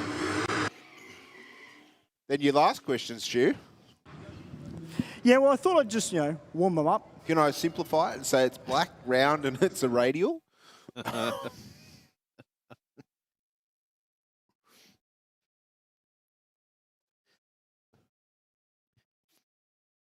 Obviously not.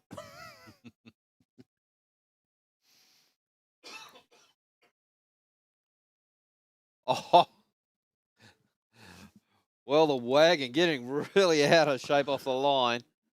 But both cars 1.7 in the 60. They're both almost identical off the launch, but the wagon takes the win here, Mark. 10.70, 124 miles an hour. And 10.9, 128 miles an hour. How cool is that? Well, the VF Commodore up against the LJ Tirana.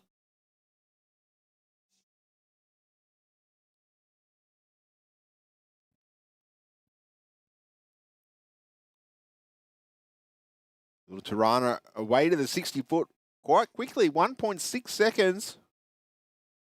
Nothing wrong with that. 11 at 1.9, 119 miles an hour through the finish line. And 12.7, 124 miles an hour for the Commodore. Geez, I've made this one tough, boys. I've made this real tough. I gave you an answer, but you ignored me.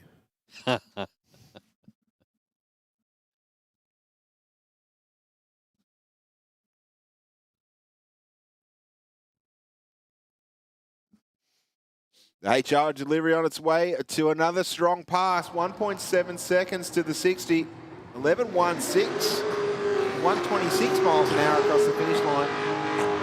And 14.6 at 100 miles an hour for the Aeroflow lane. I've made this one super tough, boys. I can see people that are kind of scratching in their head. Look, the easy part is the tyre brand.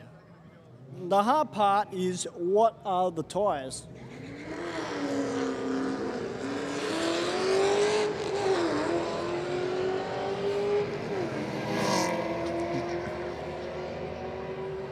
They're giving it away to an entrant for the MRE GTR Festival this Friday and Saturday here at Sydney Dragway. The answer is on the GTR Facebook page, GTR Festival Facebook page.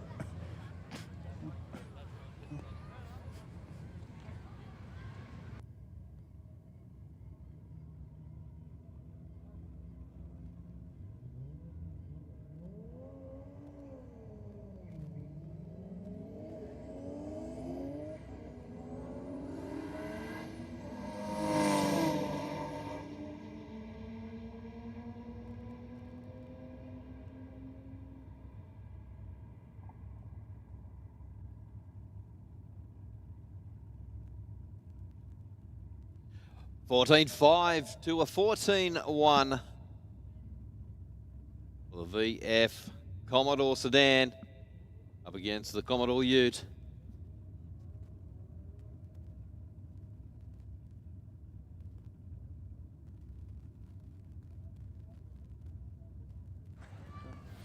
Geez, Mark, I think I might have made this question a little bit tough.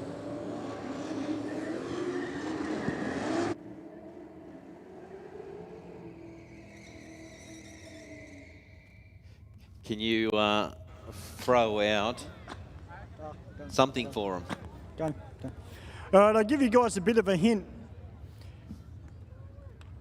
It's used in time attack. It's also used in the tuner class.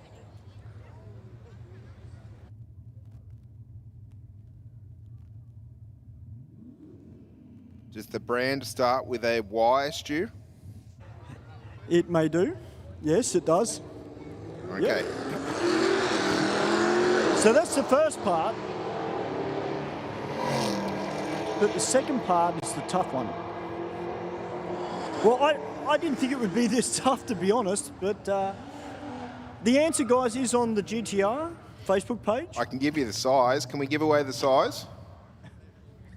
The size doesn't really help our fans here, mate. Well, I'm just trying to give them hints without giving it away, that's all. Yeah.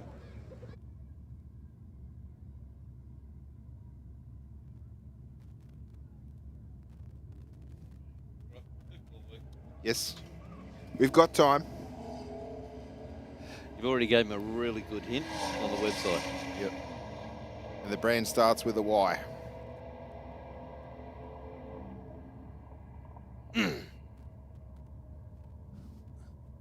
Cheers.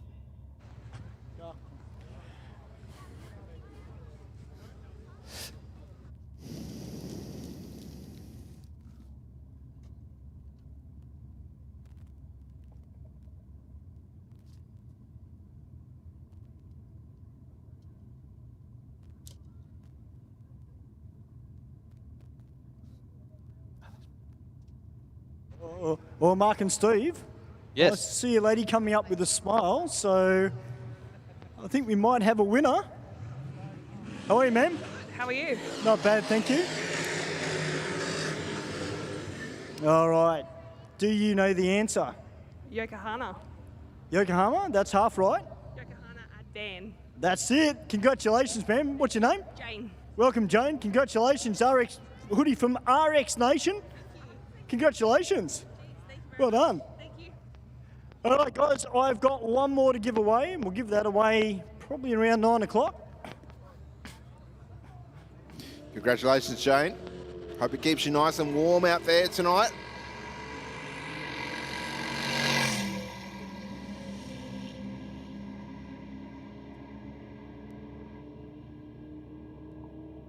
And 11.89 with a 4, 123 miles an hour at the finish line.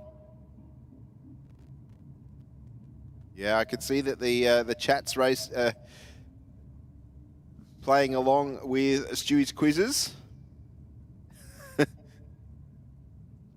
No, they're not 185.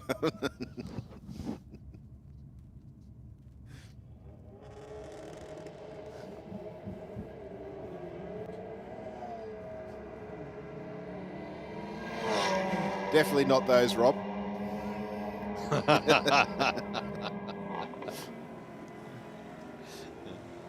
They might have more success on the burnout pad. Yeah. Or not.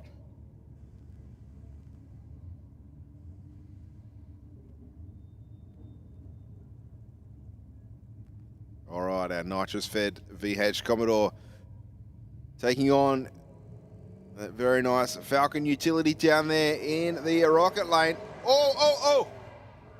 Just making contact with the wall. There was broken an axle, I'd say. There was sparks and all sorts of things. You can see the debris on the start line. Yes. The car turned hard to the right. I did push our save replay. Not quite sure if the car has made contact with the wall. If it has, a very, very lightly, I Yeah. would suggest. It is up against the wall, so it's only a light touch. No. Just attention to our competitors that are racing tonight. All our competitors, guys. Just remember, I've still got the reaction time free ticket to give away. So whoever's got the fastest reaction time tonight for a street registered car or bike, that's still up for grabs. So stick around, guys, because it could be you. You never know, you might be able to jag a very, very quick time, quick reaction time, and you could score yourself a free ticket to Race for Real for next week.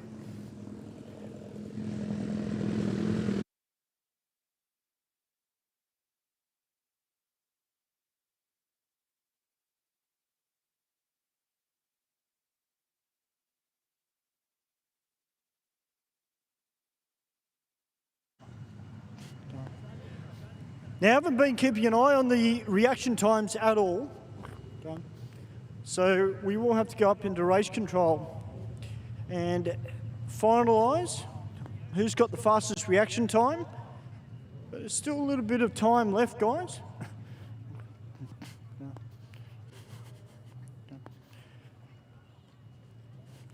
So don't go anywhere. To all our competitors that are racing tonight, guys, make sure you stick around. Go.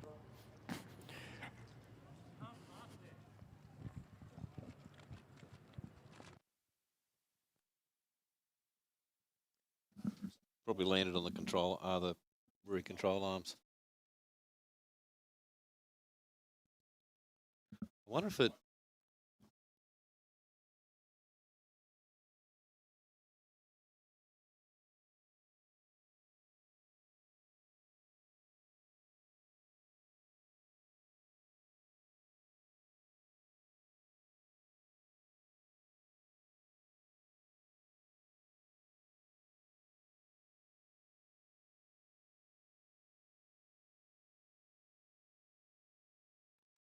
Hey Stewie, did it break an axle or has it done the wheel studs?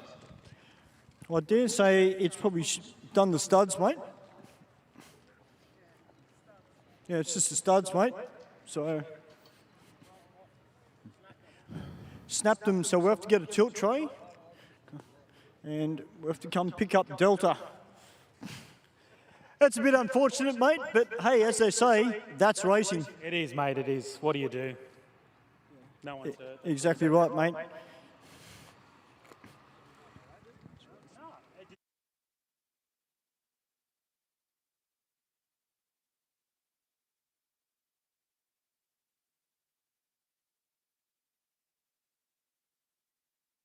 Just while we remove the Commodore from the start line down there in the Aeroflow lane, we've got a couple of upcoming events here at Sydney Dragway. And of course, as Stewie has been saying, the 10th anniversary of the GTR Festival taking place this Saturday here at Sydney Dragway, the 22nd, 23rd of May. Join us for the ultimate GTR experience. Tickets are selling fast and they are available for the 10th anniversary. Going to be a fantastic event, both on the racetrack and off the racetrack, down in the pits. The atmosphere for the show and shine, there's car reveals, there's all sorts of things happening for the GTR Festival. It's not all just about running those magic ETs and listening to those RB motors scream at the finish line. It's an absolute festival if you're into the Nissan brand and anything related or linked to Nissan, of course. And if you are coming to race your car, there is, of course, the imposter bracket, which will run the Mazdas and the Toyotas and other non-Nissan branded cars against the Nissan. Yes. The Nissan badge in the other lane. I think that's where I was going with that. In a roundabout way. Yeah, in a very roundabout way. So, of course, the GTR Festival, supported by Tux Engineering and HKS and Nismo as well, all fantastic, along the supporting sponsors of the event. Look forward to having your company here, of course, on the 23rd and the 22nd of May. So grab your tickets online and not to miss out because they are selling fast. Mate, I went past Matuk's workshop the other day and they were cars everywhere. Oh, they would have the phone to be off the hook, I reckon, at the moment. Everybody trying to get everything sorted just before they come out to an event because, let's face it, the GTR Festival is the one that you want to come out and lay some times down. Of course, a little bit later on, the following Saturday, we will see the IHRA Test and Tune here at Sydney Dragway, 30th of May. If you've got a teched car and you want to come out and do some last-minute testing, perhaps before you head up to Willowbank for the Winter Nationals, come on out to Sydney Dragway on Saturday the 30th of May. And, of course, I think you can get in as a spectator as well. It's not just limited to races. So certainly check out the track's website and come on down and enjoy a little bit more relaxed atmosphere here at Sydney Dragway for the IHRA Test and Tune on the 30th of May. If nostalgia racing is more your thing, Mark, I can see you and I smiling at this one. Day of the Drags, the 20th anniversary of that event here at Sydney Dragway. We will see that is, of course, a rescheduled date to the 27th of June this year. Old school nostalgia drag racing. And what's not to like about what we see on that that advertisement is cars of all different types. We've got altereds, we've got altered wheelbase type cars, the gases, of course, the hot rods, the Aussie muscle cars, vintage bikes as well. There'd be a bracket for them. Again, atmosphere down in the pits all throughout the day, and usually there is a rockabilly band at the conclusion of the presentation, just to add to the party atmosphere as well. So again, another fantastic standout event on the calendar here at Sydney Dragway is a Day of the Drags, the 27th of June, 2026. Usually on those days too, we see a lot of the old cars we haven't seen for a while. Yes, brought out to play. Yes, they don't always venture to Sydney Dragway, but a lot of the races, say, I'm going to give that a crack and have a ball doing it. It's all about having fun and enjoying the grassroots of drag racing, taking it back a step to where it all started, I guess, is one way to describe. Our next round of the New South Wales Track Championship Series here at Sydney Dragway, round number 4, will be the 18th of July. So if you're into sportsman racing, and dial-ins and handicaps and ultra-close racing, as I've said time and time again, the New South Wales Track Championship Series is for you. And our next one is round 4 on the 18th of July.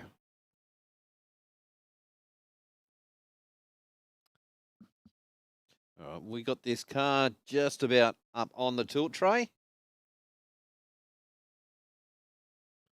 Just had a lot of dust and stuff come off the car from underneath. Just about got that cleaned up, and the tractor is out to drag the track. Yeah, so we shouldn't be down for too long.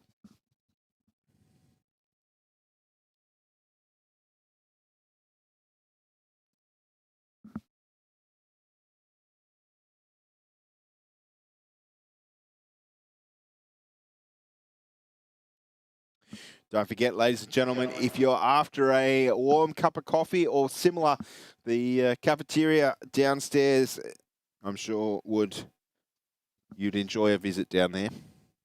Or go and see Go Nuts for Donuts up the top of the stairs, and gas pizzas up there as well. There's plenty of food and beverage options around the venue.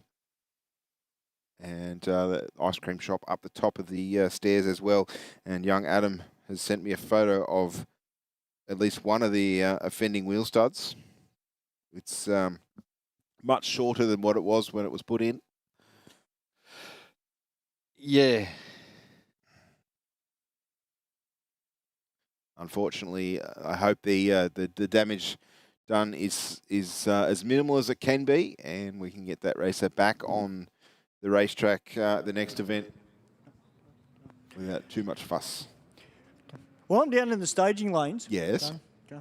And, there's a few races. Obviously, we've got this bit of downtime, but, the reaction time prize contest runs through till 9 p.m. So there's still plenty of time to jag a quick time. We'll go down and have a chat, and we'll see where the reaction times are at. It's not confirmed, mind you, because, Well, Stewie, they've got 42 minutes to go. Mate, you got 42 minutes to go for the reaction time prize contest. What's your quickest reaction time been tonight? Oh, it's horrible. A little bit horrible? Yeah, you don't want to say it? Respect, man. That's all right. All good. But you know what? The next one might be the winner. It could be. He never knows. It could be. It could be. You don't necessarily have to get a 000. You just got to have the fastest reaction time on the night to score yourself a free ticket to Aeroflow Race for Real for next week. One gentleman that could do it is the gentleman here with the green Cortina. How are you, mate? Yeah, good, buddy. Great to see you back. Yeah, it's been a while. Yeah. Now, how have your reaction times been tonight? The last one was 0.43. Wow, that's good. Yeah. And I've done PB all night. Fantastic. That's great to see. Well done, man. Congratulations. An 0.43. That's good. That's putting the pressure down, Stephen Mark. That's certainly giving it a nudge, isn't it? In a street car, anything with an O in front of it is definitely one to hold high. But of course, everybody's experience is different. Everybody's car reacts different, and it's just a matter of finding that consistency. And occasionally we'll see people, perhaps a little bit like the first person you interviewed, their reaction times might not be quite to their liking, and then they just come out and they jag and double O or a triple O light.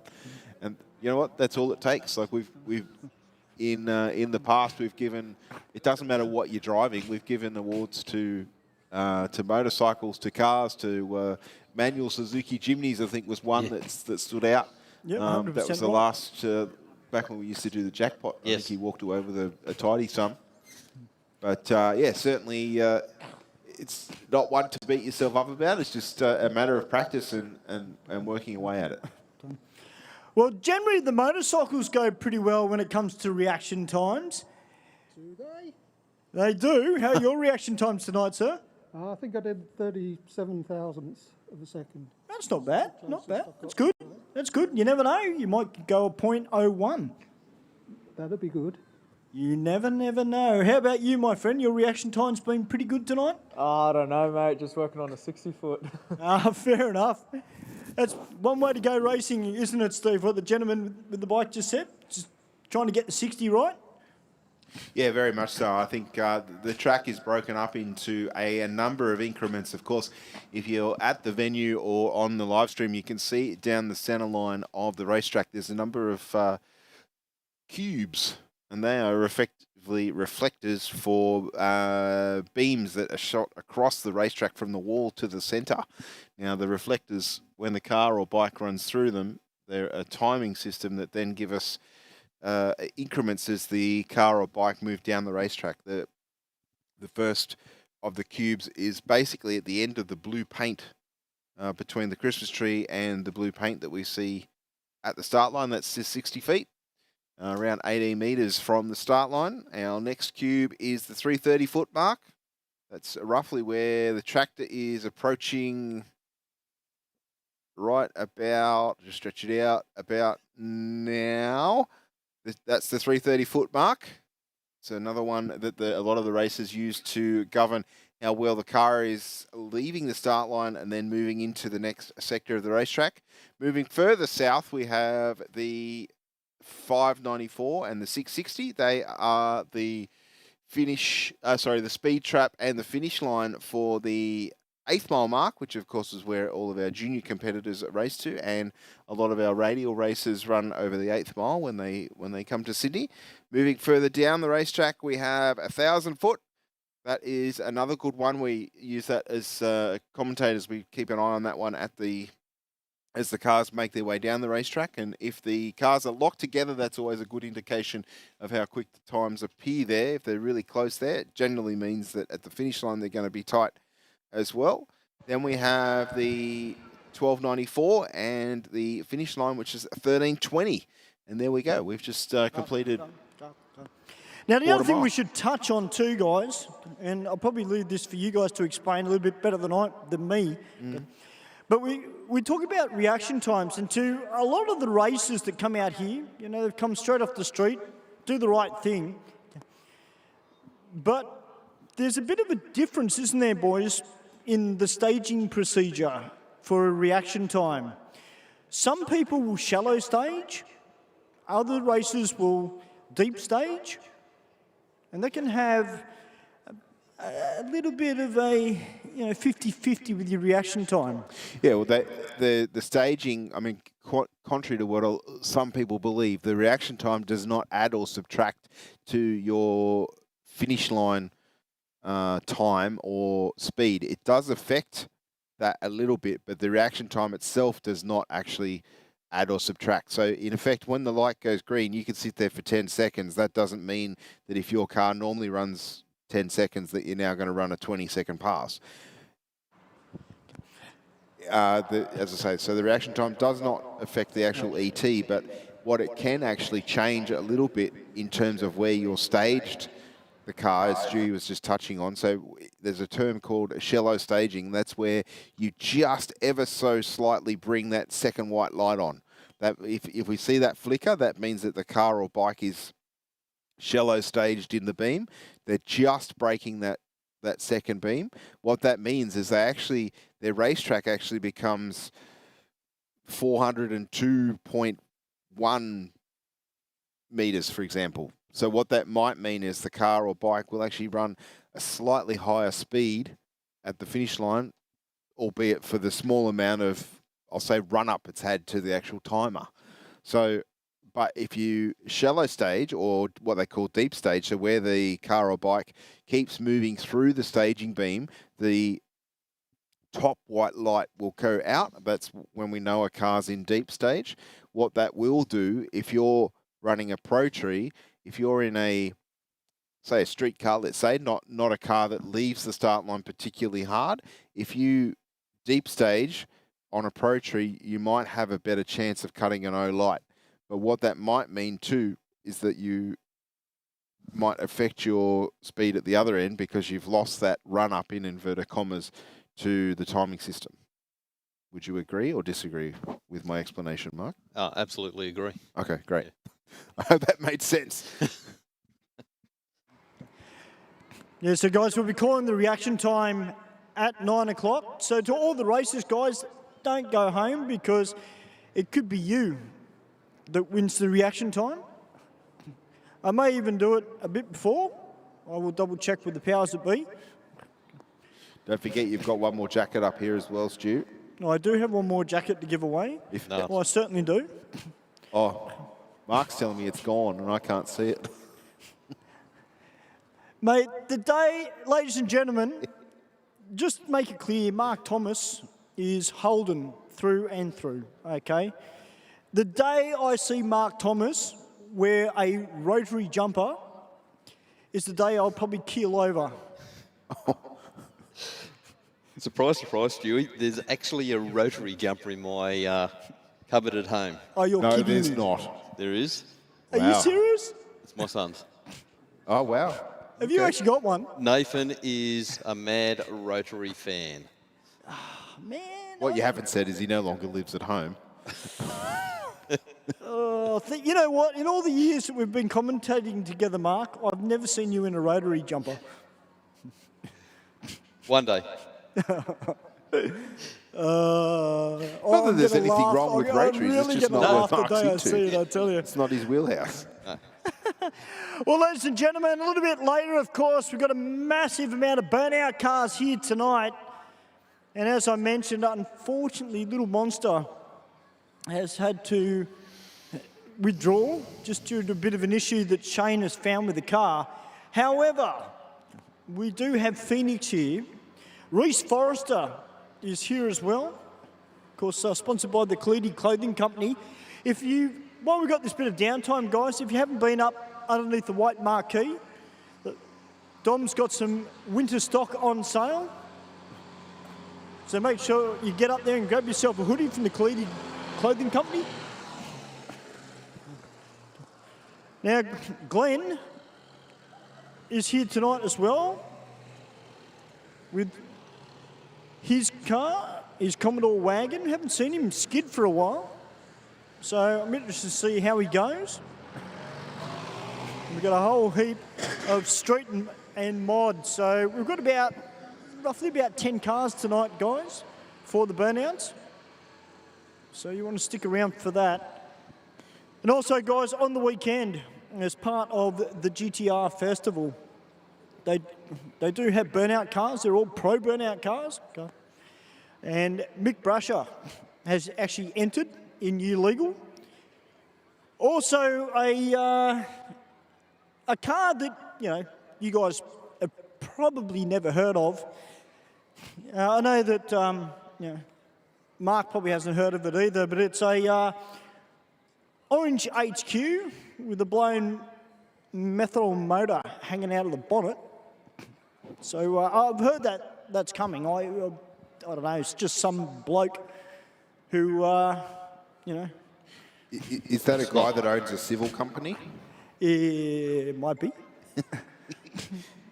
Might be.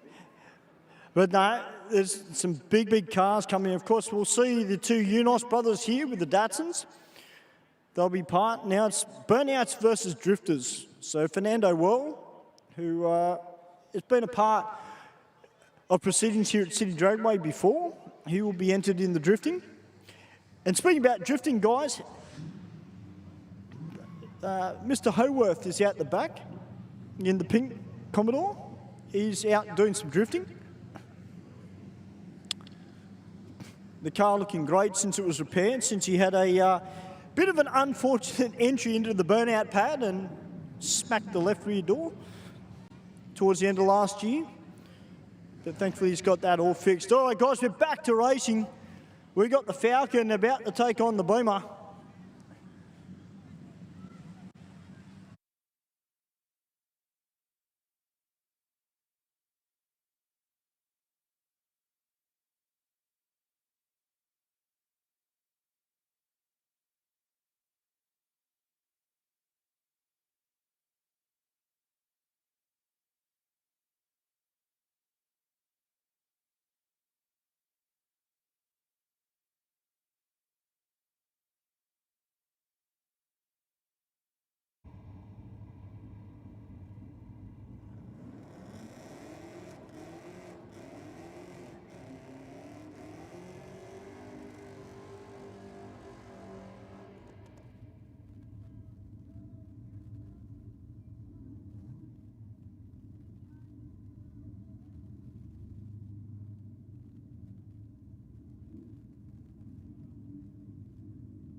Well, your white Tirana's leaving the start line with a little bit more gusto each time it gets to let go of that transmission.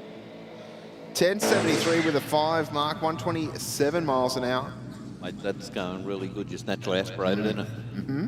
And he will be absolutely stoked with that one, boys. So now we get to see next time out on the gas. I can't see why not.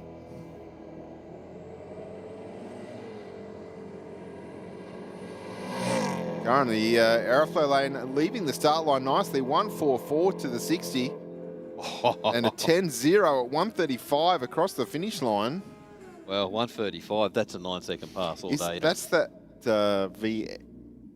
VN that you mentioned a few weeks back, I think, is it not? Isn't it a VS, that one? It might be. I'm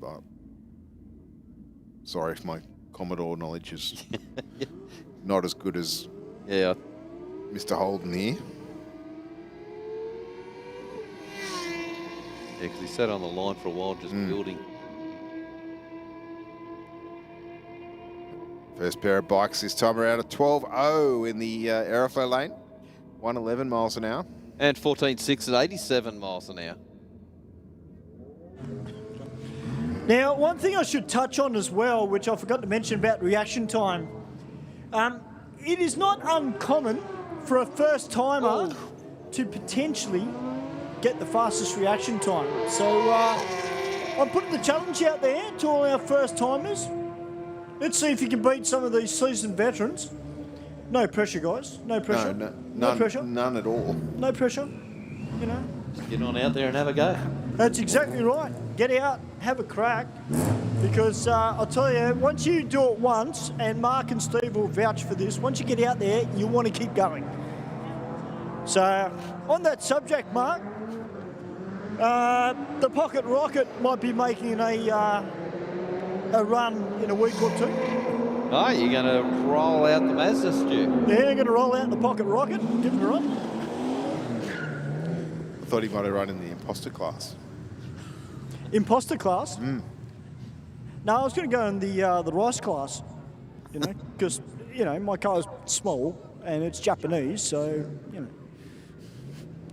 See, if I get a Euro car, then it goes in the butter class or the pastry class, so, you know. As the skyline just winds it up off the start line, so I'm just using a few cooking terms there. Yeah, but you know. But yeah, I can't do a very good Japanese accent, so I'm going to leave that one alone.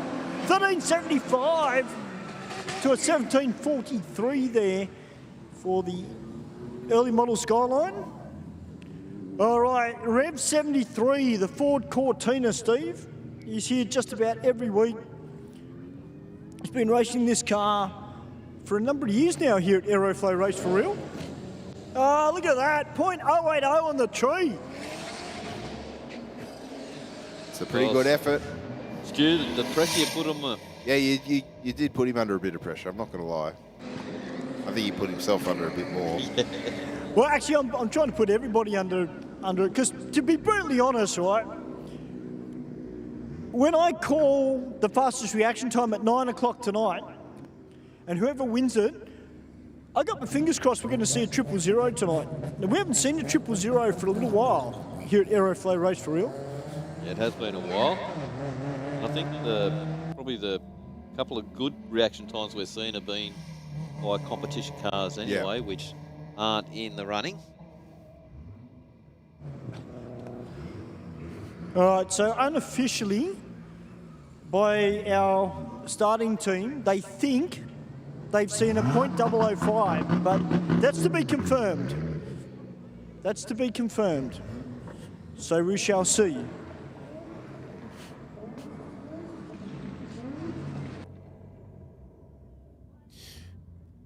All right, the XR5 down there once again, taking on the Subaru in the Aeroflow lane.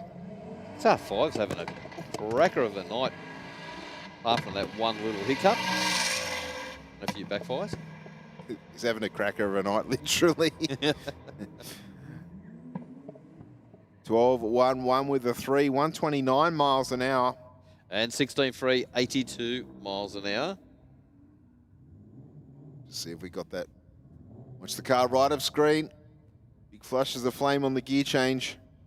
1, 2. Second one was out of both pipes. Yeah.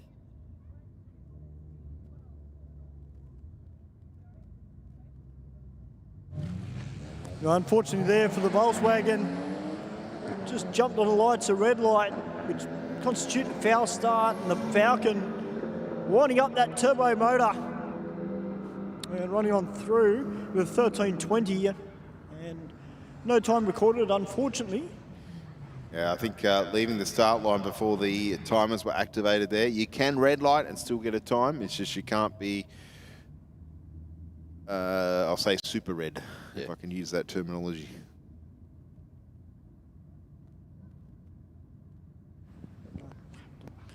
Yeah, so guys, if you're watching the live stream from wherever you are around Australia or around the world, first of all, welcome to Aeroflow Race for Real here at Sydney Dragway.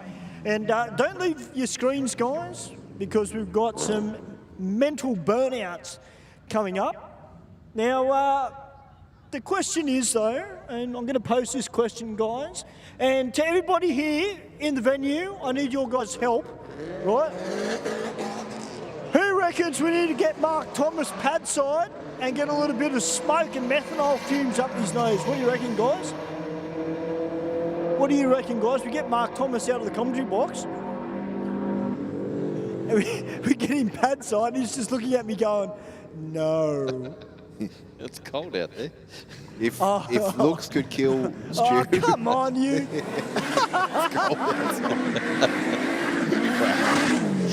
It's the best I got, sorry. That's just nasty. Hey, it was the thought that counted. Come on, guys. It was the thought that counted. Look at Adam and I. We're down here. I must admit, driving through the pits earlier tonight, there was a distinct scent of E85 in the air. That's for sure. Yeah. Well, the Honda Integra, a little bit of an issue, boys. Just getting that car off the line. The Commodore out now. 0.904, a little bit slow on the tree, but running on through the 1463. Unfortunately there for the Honda, he's done the right thing, pulled over to the side of the track. That's a bit of a shame there for that driver. It sounded like there was a little bit of some free revving there at one of the gear changes. Yeah, he might have done the same thing that Sammy Joe's done. Maybe just a sprayed in the gearbox. You're down on the track down there, Stu. Is there anything you can see out there at all? No, nothing at all, Mark, at this point in time. Well, that's a good sign. Yeah, so we'll get the quad bike out there and picked up, drag him back. Assuming that it can roll, of course, but we've got around 20 minutes left in the reaction time challenge for tonight. Yeah, so to all the racers out the back, guys, and I know you can hear me now because we don't have cars running. Guys, don't go anywhere. To all the racers, make sure you stick around. Because I can tell you right here now, guys, I think the reaction times are going to be pretty close tonight. And as I said, I have not seen them all. I've got to go via our race computer, which has got the scientific brain to tell me who has got the fastest reaction time tonight. Now, the other thing is too, what brand of car it's going to go to. Because, you know, it might go to a Holden, could go to a Ford, might even go to a Nissan. You know, how ironic would that be with the 10th anniversary of the MRE GTR Festival this weekend? I know Hawko is running around like Superman at the moment with organising everything and organising cars. He is a very, very busy man.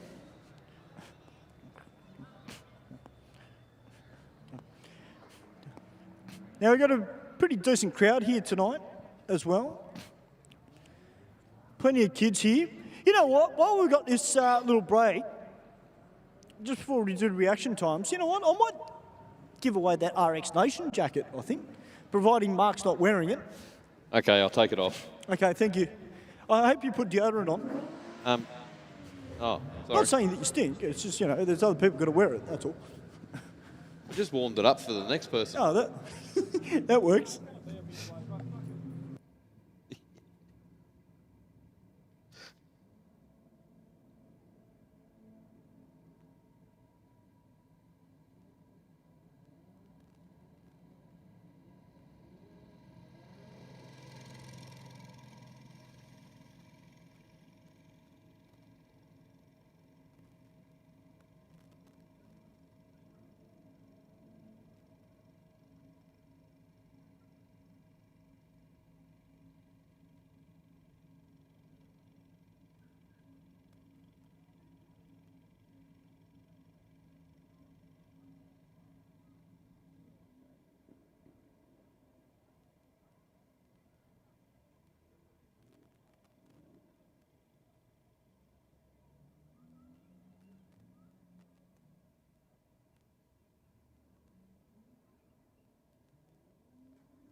All right, guys, I've got the last jumper. Yes, I did take the stairs, not the lift. All right, the last question, because I made the last one like really difficult, I think I better be nice, Steve, and not be nasty like I was last time. So I'm going to give away this free hoodie to the first person that gives me the correct answer. Now, I did see that Mark and Steve had their eyes on it. But big thank you to Craig Campbell and RX Nation for donating the 3 jumpers for tonight to give away. How we going, guys? Good? Have a good night? Yeah. Fantastic. That's what I want to see. It's great to see lots of kids here. I'm like a bit of a big kid myself. Oh.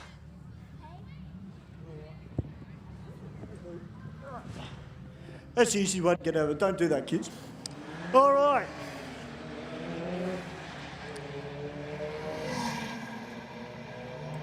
All right. Now, this is an easy one. All right. This is a very, very easy one.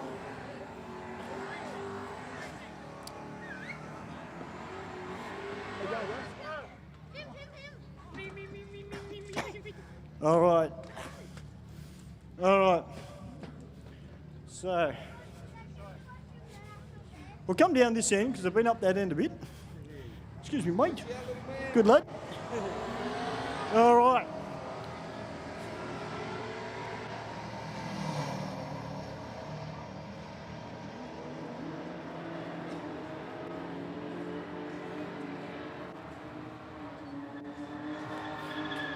All right, well, I've got this last RX Nation jumper to give away. Go.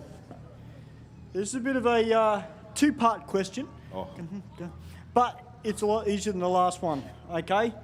First of all,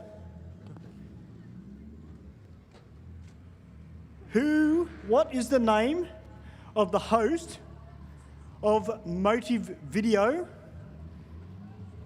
And then the second question, which I want the answer for, what type of car does he drive? So the first person to give me the correct answer will get this hoodie from RX Nation. So it's a 2-part.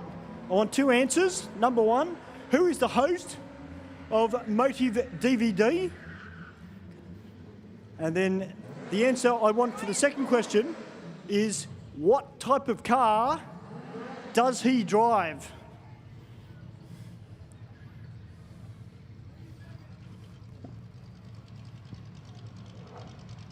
Well, I think that's much easier than the second question. I was kind of expecting like a mathematical equation to get to the moon or something like that.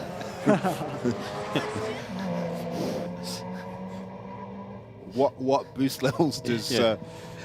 What's the chemical makeup of the 85? Good question, actually.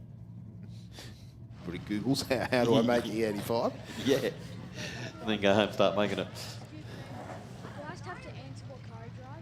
Yes, James, I think you are correct. Unfortunately, the competition not open to those watching via the YouTube channel. So, James, I think you are correct.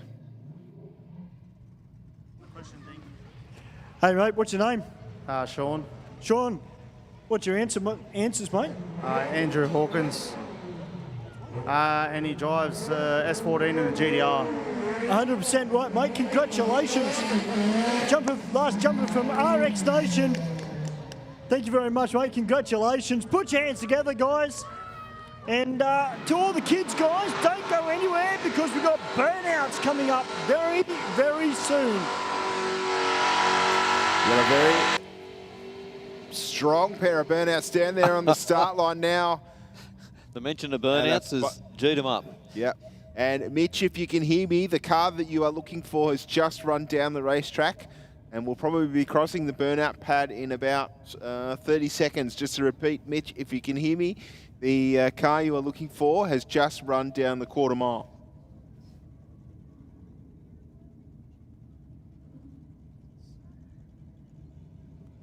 Okay, guys, I'm going to rock it upstairs and start getting organised for the reaction time prize contest. So all the races, guys, you've still got a little bit of time, so try and jag that reaction time and you get the free ticket to Race for Real for next week. But before I go up, we got to ask the question, are you guys ready for burnouts? Yeah. Yeah? You ready? Yeah. How's that limiter finger tonight? Ready to go? Ready to go with limiter finger? Yeah. Awesome. That's what I want to hear. Woo! Here we go. We got burnout people here. That's what I love about Sydney Dragway. We get the families out here. How you going, brother? You good?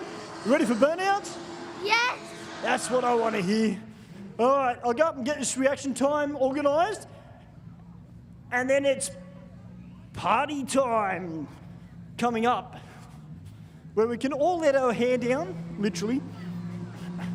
Now, Steve. Yes, you. I need to just go to the pocket rocket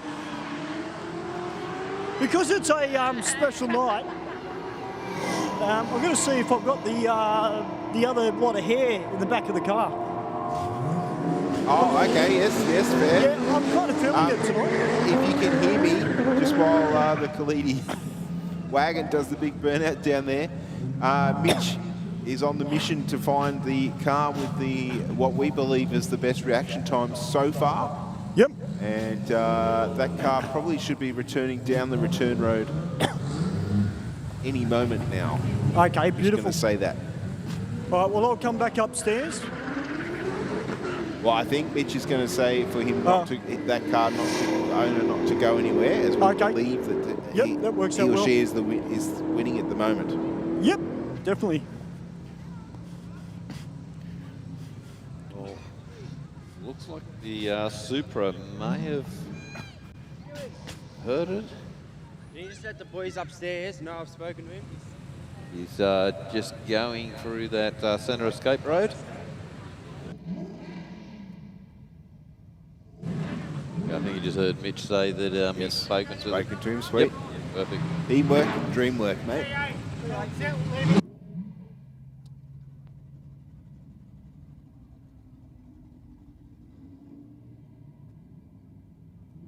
All right, so let's hope the Supra, nothing untoward going on there, and it's an easy fix, whatever it might be, that caused it to run a bit slower.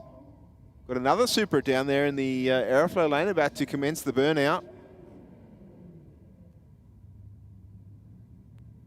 Taking on the Commodore down there in the rocket lane.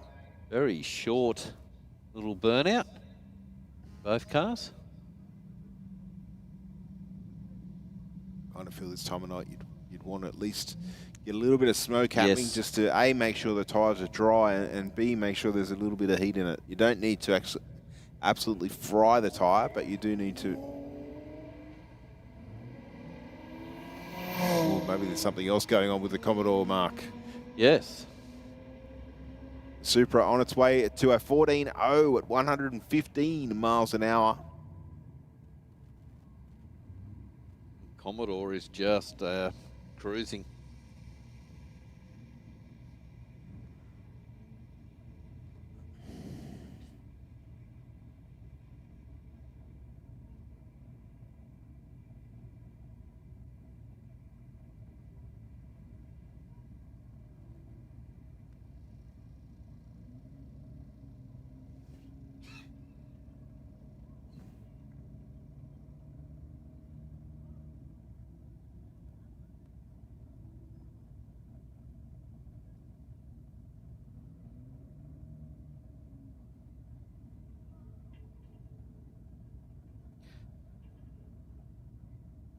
Okay, Commodore down the bottom end of the track.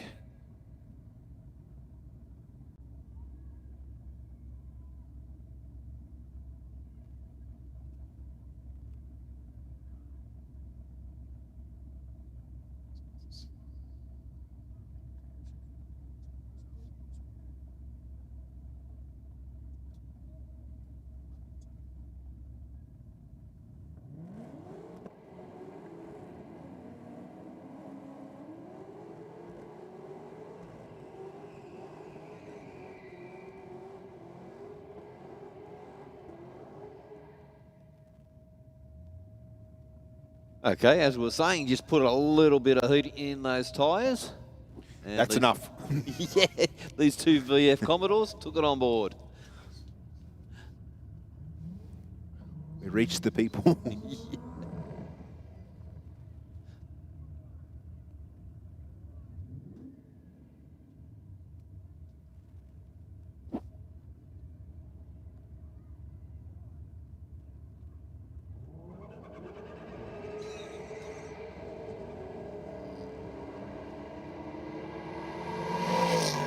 All right, those two Commodores locked together at the half-track mark and the 1,000 feet. And almost at the finish line, the Aeroflow lane just pulling away. 11.73 with a 7, 125 miles an hour. And 12.3 at 124 miles an hour. And the Commodore in the Aeroflow lane just dabbed the brakes as he virtually crossed the line. Yes.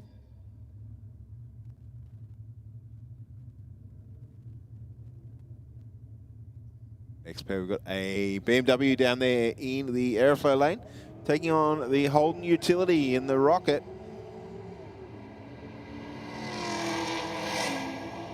Ute away nicely.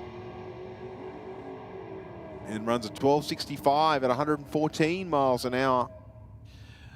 And a 12.63 at 120 miles an hour for the Aeroflow lane.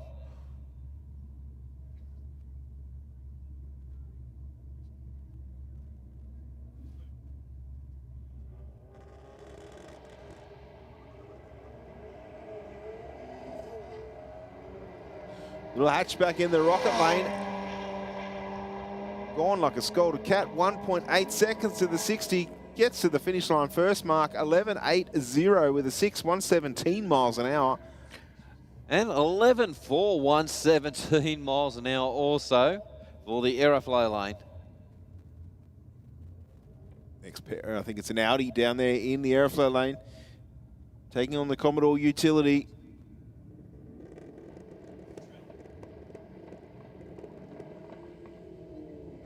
Just a quick one, boys. We've got something special down in the lanes. Yes. We've got a real shot, R32 Skyline, with a parachute on the back of it. JM GTR. So this will give you a bit of a taste of what you're going to see here on Friday and Saturday here at Sydney Dragway as part of the 10th anniversary of the MRE GTR Festival, proudly brought to you by Motive Video.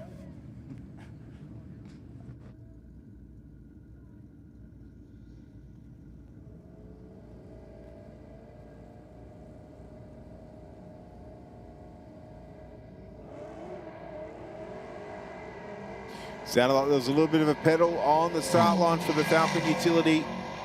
The Aeroflow lane, no issues at all. Runs on through for an 10.04 at 139 miles an hour. Oh, so close to a 9-second pass. Yep, absolutely. And 11.2, 119 for the Rocket lane.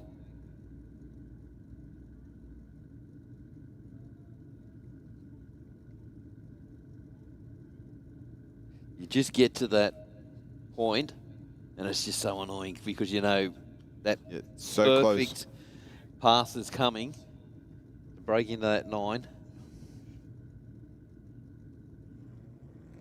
Yeah, I mean, that's definitely a big achievement for any car, let alone a street car, to run into the 9-second zone.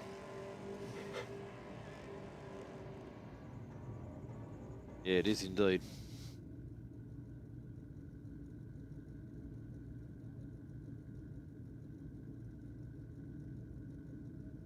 There are Holden products rolling up to the start line. Commodore wagon, the same as you had one of this model, did you not? Mine's a VN. Okay, similar but not the same. Yeah. A little bit earlier. And a 14.70, 95 miles an hour. And 16.7 at 62 miles an hour.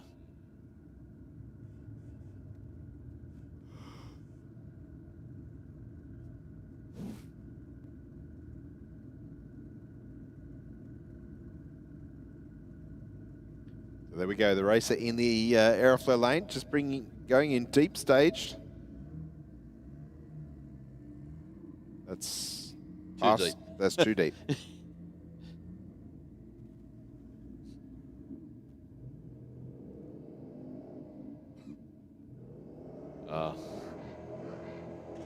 And that's what can happen.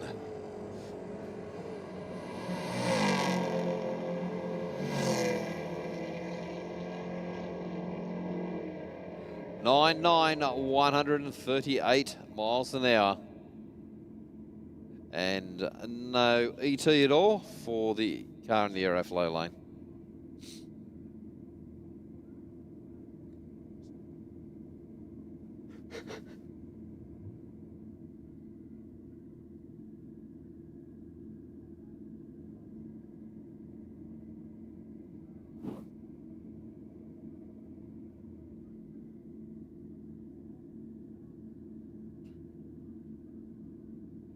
All right, Humble the Honda down there on the start line in the rocket lane.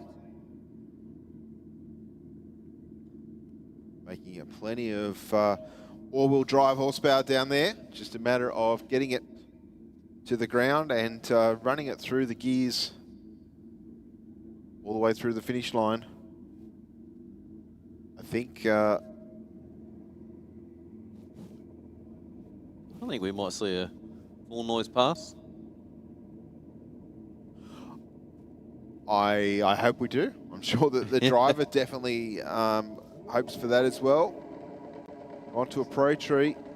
Hear him up on the two-step, and unfortunately, let the clutch out, and it's bogged a little bit on the start line. We talked about that fine balance of too much revs, not enough revs, wheel speed to wheel slip, and a 1089 with an 139 miles an hour, the result. Miles an hour way up. Yeah, so that's good enough for a 9-second pass every day of the week. Yep. Looks like we've now moved into a pro tree. Just to run out the last of the cars in the staging lanes. And then, of course, we will be switching over to our burnout pad, where we've got 10 entries already. The itch would be starting, I reckon, Mark. The butterflies would be churning a little bit as well. Would be. Well, Steve, we've got the JMA Automotive R32 GTR from Victoria. It's going to come out and do a sighting pass. And these guys, well, they mean business. Radials at all four corners. These are some of the cars that you will see on Friday and Saturday at the GTR Festival. And if you've never seen a Pro Street GTR before, ladies and gentlemen, I'll tell you what, you don't want to miss it. We've talked about that Honda CR-V the last few weeks. It likes to go a little bit skatey down the track. Well, these radial shod GTRs that run in the high sixes on a prep track, they're just as crazy, and it's an absolute credit to all the drivers who get behind the steering wheel of these vehicles and push out the times that they do. And as Steve mentioned, it's going to be RB heaven on Friday and Saturday.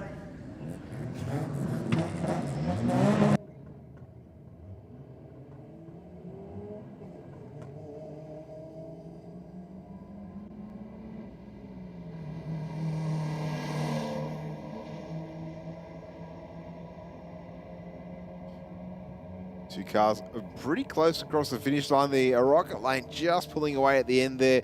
17.23, 79 miles an hour. And 17.5 at 84 miles an hour. For the Cortina. Next up, we have our Subaru WRX taking on the XR5 Ford Focus.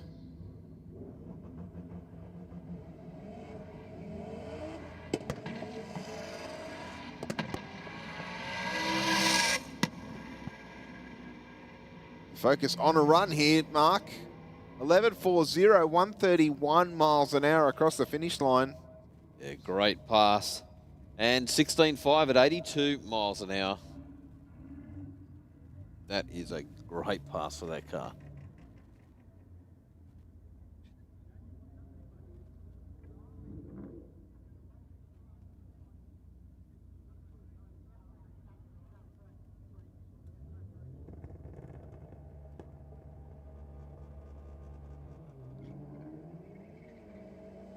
And XP leaving the start line, 1.8 seconds to the 60-foot in the rocket lane, 1.9 in the Aeroflow.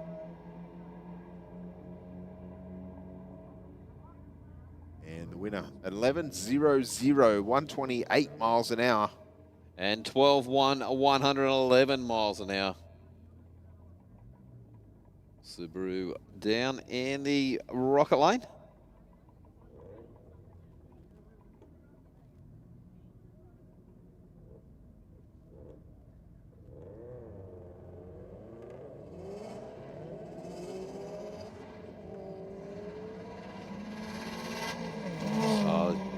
Jace is on and done. Yeah, 11.56 with a 2, 125 miles an hour. Gets there by 3/10 in the end. And 13.4, 109 miles an hour.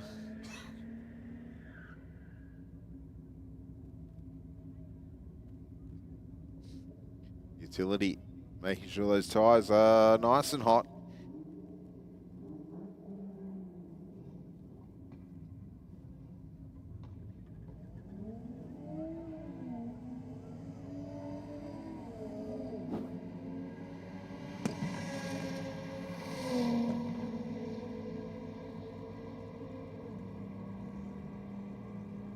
$13.82 with a 5 at 100 miles an hour across the finish line.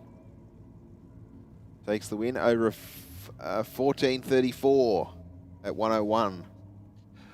We got the Skyline down in the rocket lane.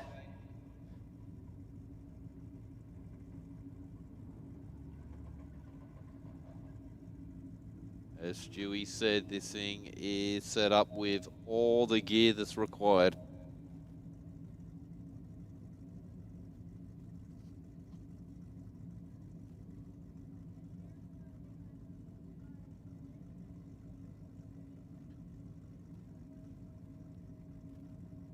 Because they actually run quite a tall tyre too, don't they, Mark? If looking at that.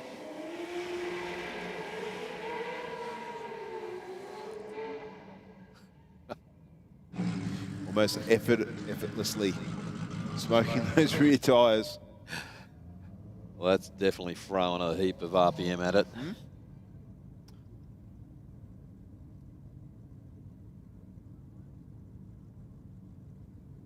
I had a pair of binoculars, I might have been able to see what the taco was reading through the window.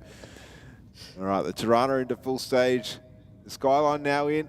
Tree drops. The Skyline taking the chance to build boost. The Tirana a little bit loose on the hit. And the Skyline not happy. Yeah.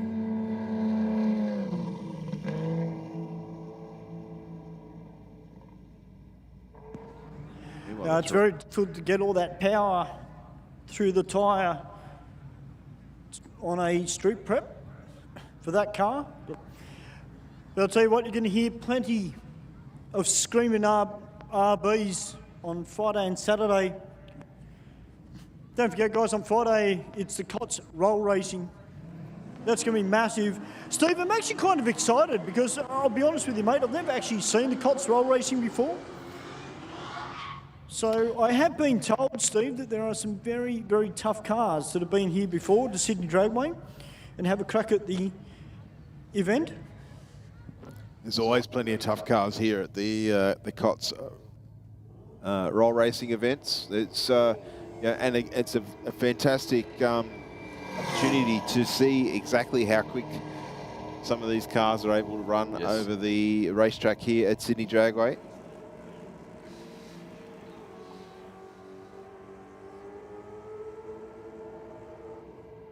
And for those of you that aren't familiar with the concept of roll racing, it means that we don't actually use the staging beams as such down on the start line. The cars will start their run around the water box, and then they roll through the start line at 60 kilometres an hour and make their way to the finish line. We do generally see a little bit more of a higher terminal speed than what we do across the quarter mile. Naturally, because the track's longer.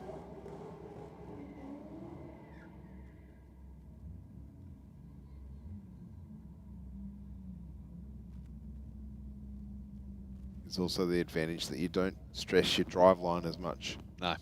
Because you're already on that, moving at around 60 kilometres an hour. It is a different type of tuning, a different gearing perhaps that's required. It's not necessarily just a straight up, I've got a quick drag car, I'm going to run at roll racing. Yeah, well, you don't have that big impact off the line, do you? Yes, that's correct. I reckon we should just run that skyline back round again. Sure. I'm all for it. Yeah. The transmission might not be, but we'll see. You got some cold water around here, we just pour it on. Yeah, you can. You really hate that transmission, don't you?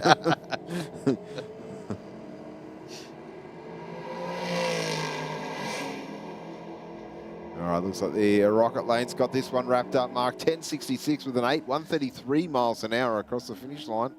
And 12 to 120 miles an hour.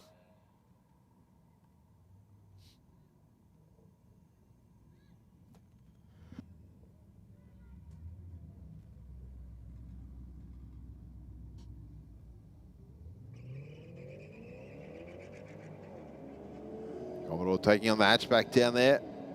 The hatchback went pretty quick on the last pass. I don't think it's going to be fast enough to catch the Commodore, though. Commodore through the finish line first, 12.73 with a 3 at 110 miles an hour. And 11.7, 118 miles an hour.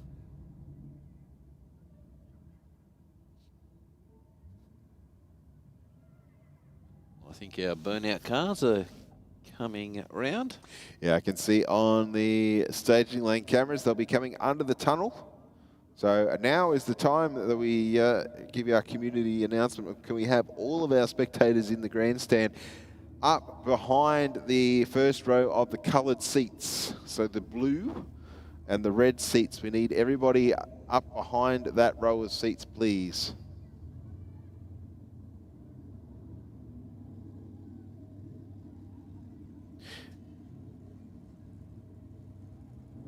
While we set up for our burnout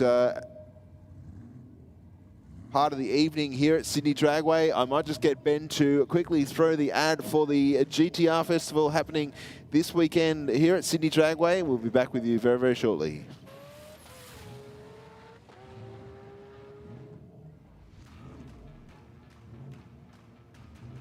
MR Engineering GTR Festival returns to Sydney Dragway on May 22nd and 23rd for another giant celebration of all things GTR and Nissan. This year marks the 10th anniversary of the event, so the celebration will be bigger than ever. There'll be a top 10 GTR Elite display, 10K cash and prizes for roll racing, 10K prize money for drag racing, new top 10 Ultimate GTR competition.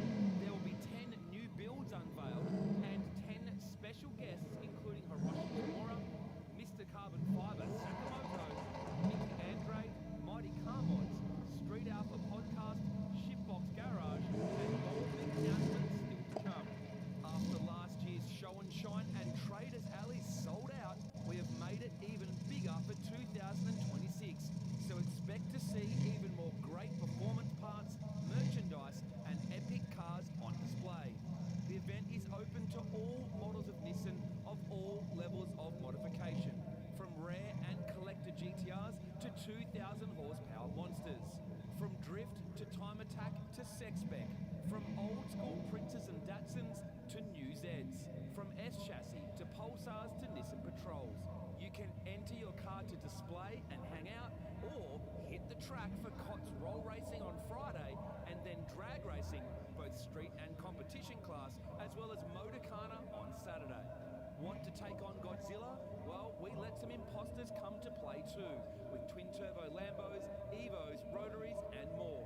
Expect to see some Pro Mod special guests. There is also so much to see and do for all car enthusiasts and families alike.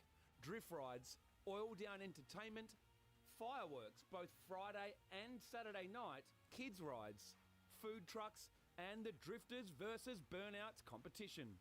2026 MR Engineering GTR Festival Australia, powered by Motive Video and presented by Cars from Japan, HKS, Fitzner Performance Gearboxes, High Octane Racing and Cranked Motorsport, is set to be massive.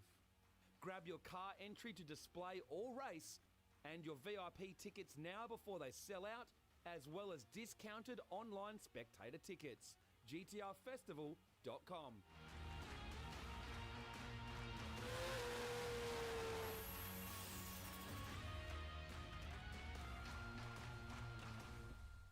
GTR Festival.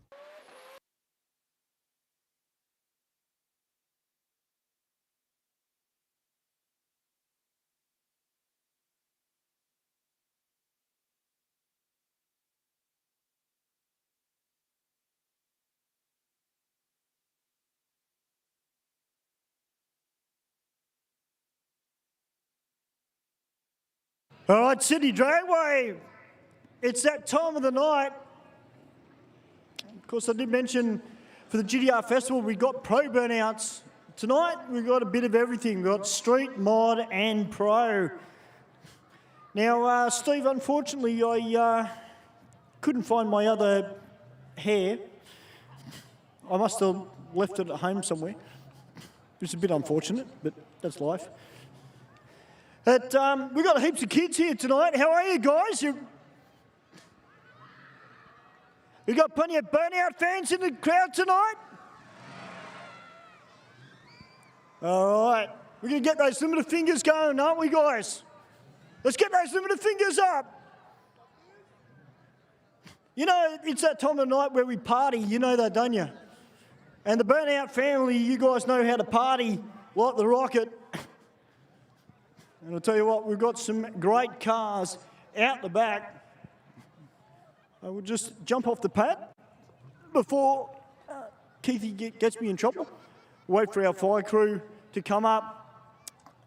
Big thank you to all our racers that came out tonight to drag race. It was a great night of off-street drag racing, boys.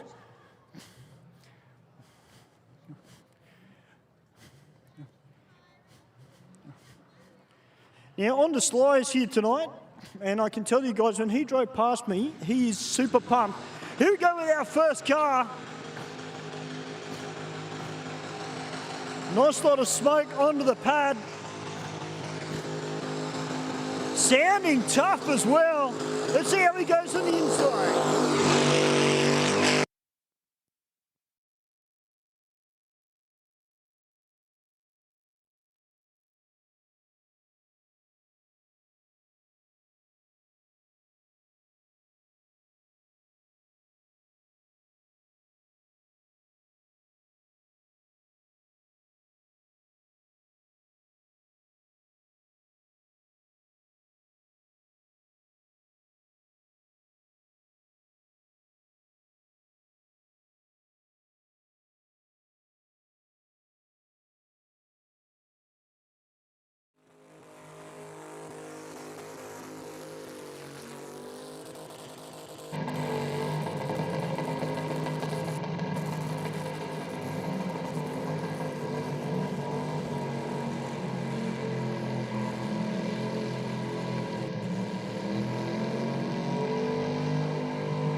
Great first skid there from your boy. Make some noise, Sydney.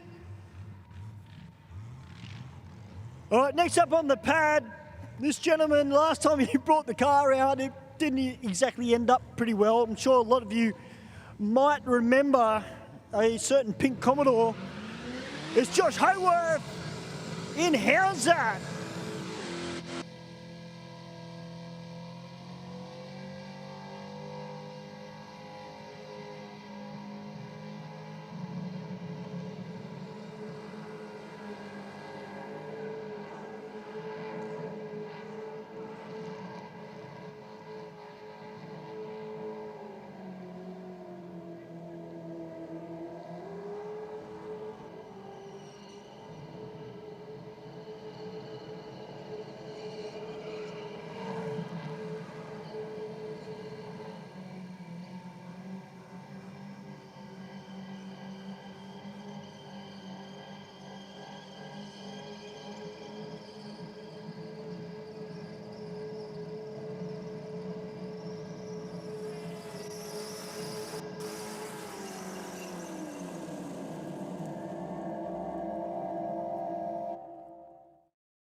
Joshy Hayworth has been doing some drifting all night in How's That? What a skid! Raising awareness for breast cancer. All right, next up on the pad, we've got the first of our 6 cylinders. We've got Glenn Bryan. That'll be coming out in mixed lap. The Red Devil Skid Vids. Sponsored Commodore wagon.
Glenn out there in mixed lap. Great to see him back on the pad.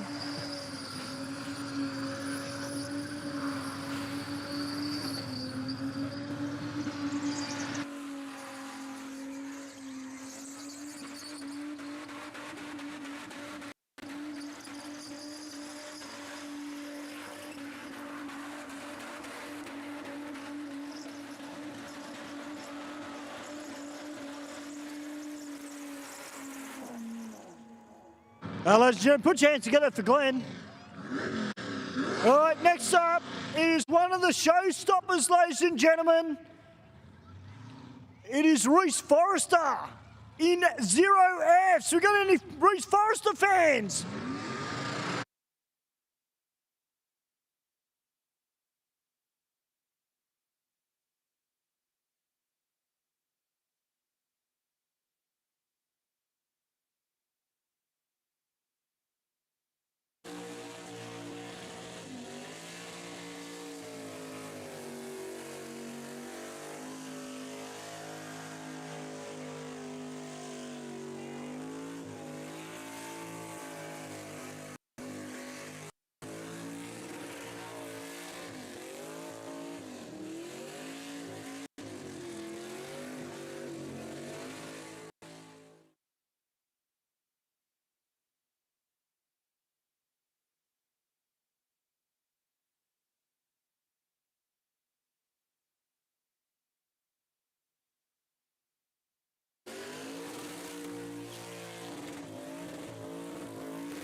Sydney Dragway, make some noise for the cleaning clothing company VK Commodore, Reese Forrester. All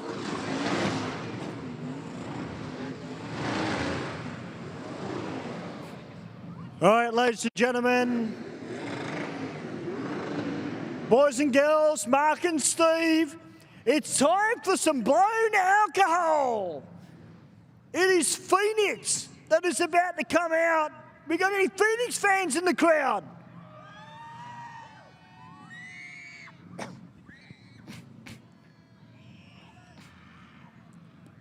Are you guys ready to go a little bit crazy? Just to the two guys that are down the front here, you guys need to move back, please, where the blue seats are, please.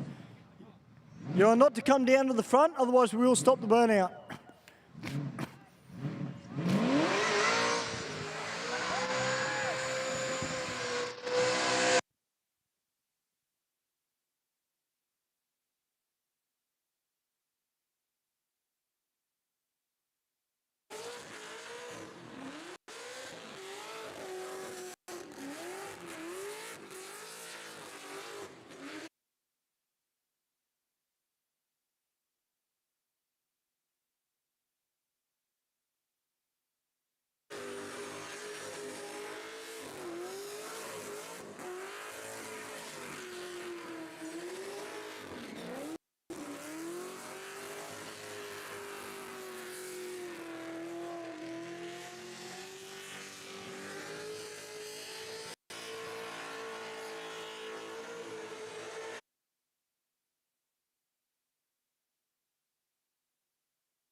Ladies and gentlemen, put your hands together for Phoenix.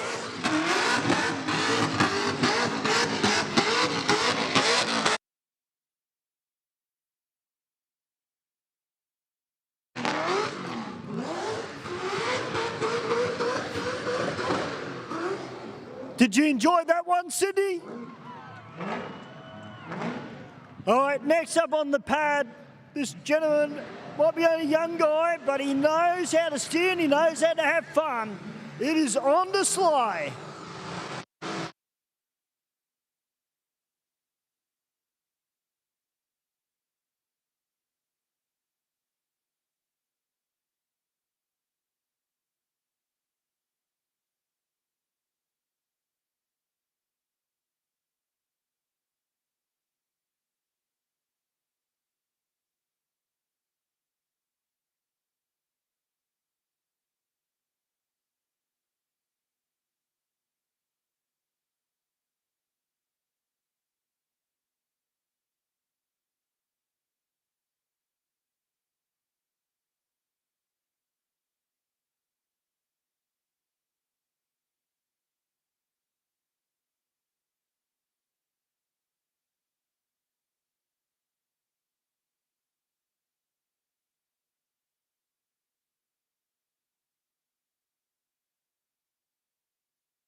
Put your hands together for On the Sly. Great entry onto the pad.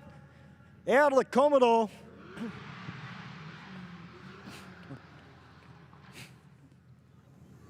All right, the next car we've got coming onto the pad is a Commodore that I haven't seen before. It's called Libanisa. Great to see some young guys doing the right thing, getting off the streets and taking full use of our burnout pad here at Sydney Dragway.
All right, well, Lubanisa, by the sound of it, couldn't get both tyres off. Let's give him a round of applause. He got out there and gave it a shot.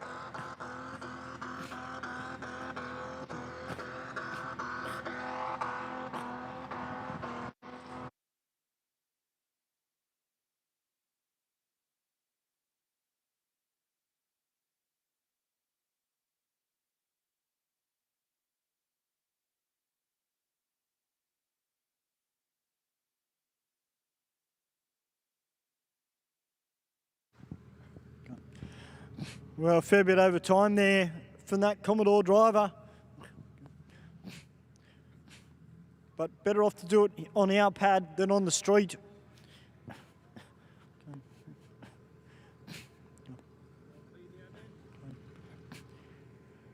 This next Commodore I have not seen before, the Commodore wagon with the number plates kicked out. Let's see how he goes.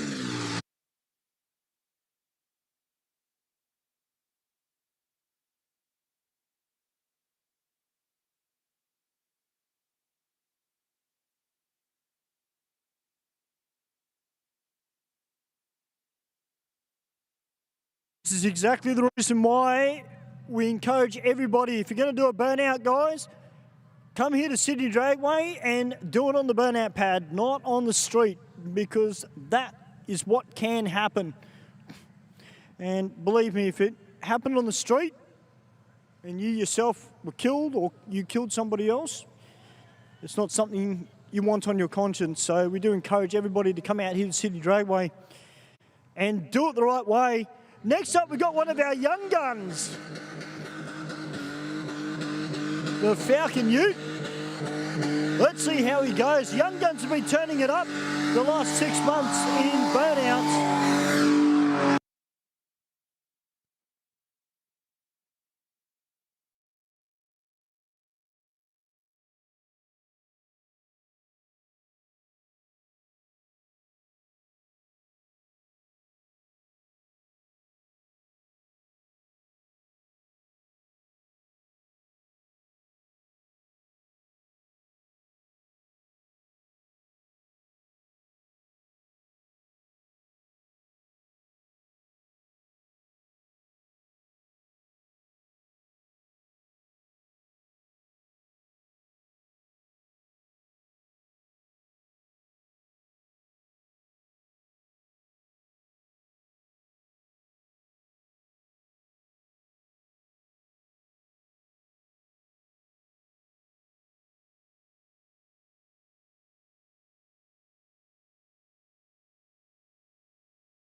Great stuff there from the Falcon. Both rear tyres off in the allotted time.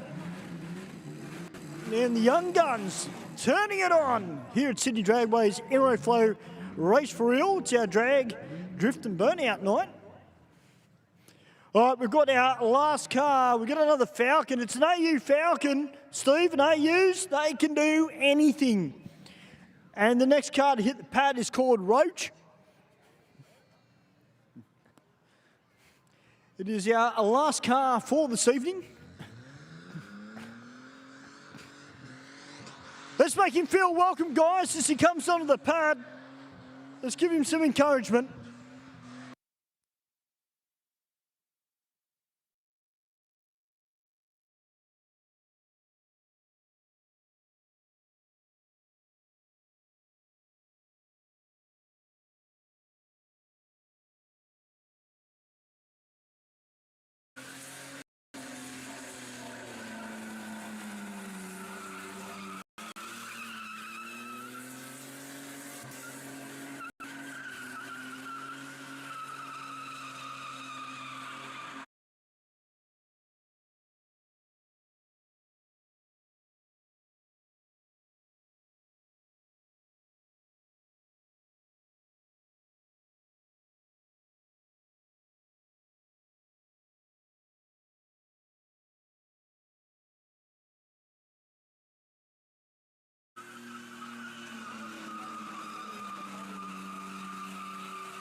All right, guys, he's got 30 seconds. Let's see if he can get a tyre off.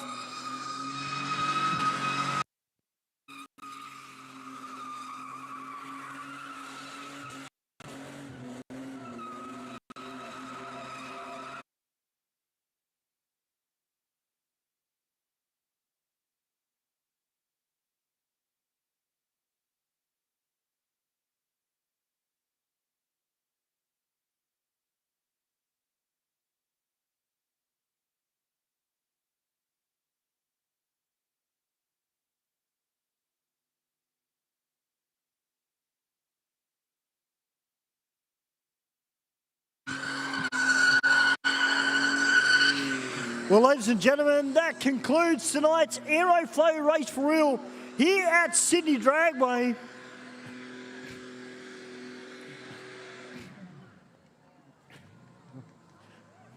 Congratulations to all our Burnout competitors, to all our racers. What a night, guys. Don't forget GTR Festival Friday and Saturday here at Sydney Dragway. Make sure you get your tickets because it's going to be a massive, massive weekend. Huge big thank you to our Benji up there in production.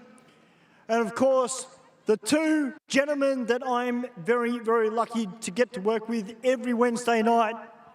That is Stephen Bush and Mark Thomas. And I'll send it up to the boys to bring it home. Thank you very much, Stu. As always, you've done a fantastic job out there in the weather, bringing all the interviews and your competitions that you've run tonight. Fantastic job, as always. Thank you very much to all of our track staff that have worked outside in the cooling conditions as we approach winter in Western Sydney. Thank you very much to Ben and Mark for their assistance up here in the commentary box, of course, tonight. Thank you to all of our people that have chimed in on the YouTube channel and chatted with us and corresponded. It's always interesting to read the comments. Thank you very much to all of our patrons that came to Sydney Dragway to witness the drag racing, the burnouts and the drifting firsthand tonight. Your patronage, as always, very much appreciated. I hope you've had a good night. And I look forward to seeing you, hopefully, here back at Sydney Dragway on Friday night for the COTS roll racing event. And then, of course, on Saturday for the 10th anniversary of the GTR Festival. As the still shows up there on the screen, grab your tickets because they're selling out fast. And look forward to seeing you at Sydney Dragway again very soon in the near future. Until then, be safe on the roads, and we'll see you all soon. Good night. Thank you all.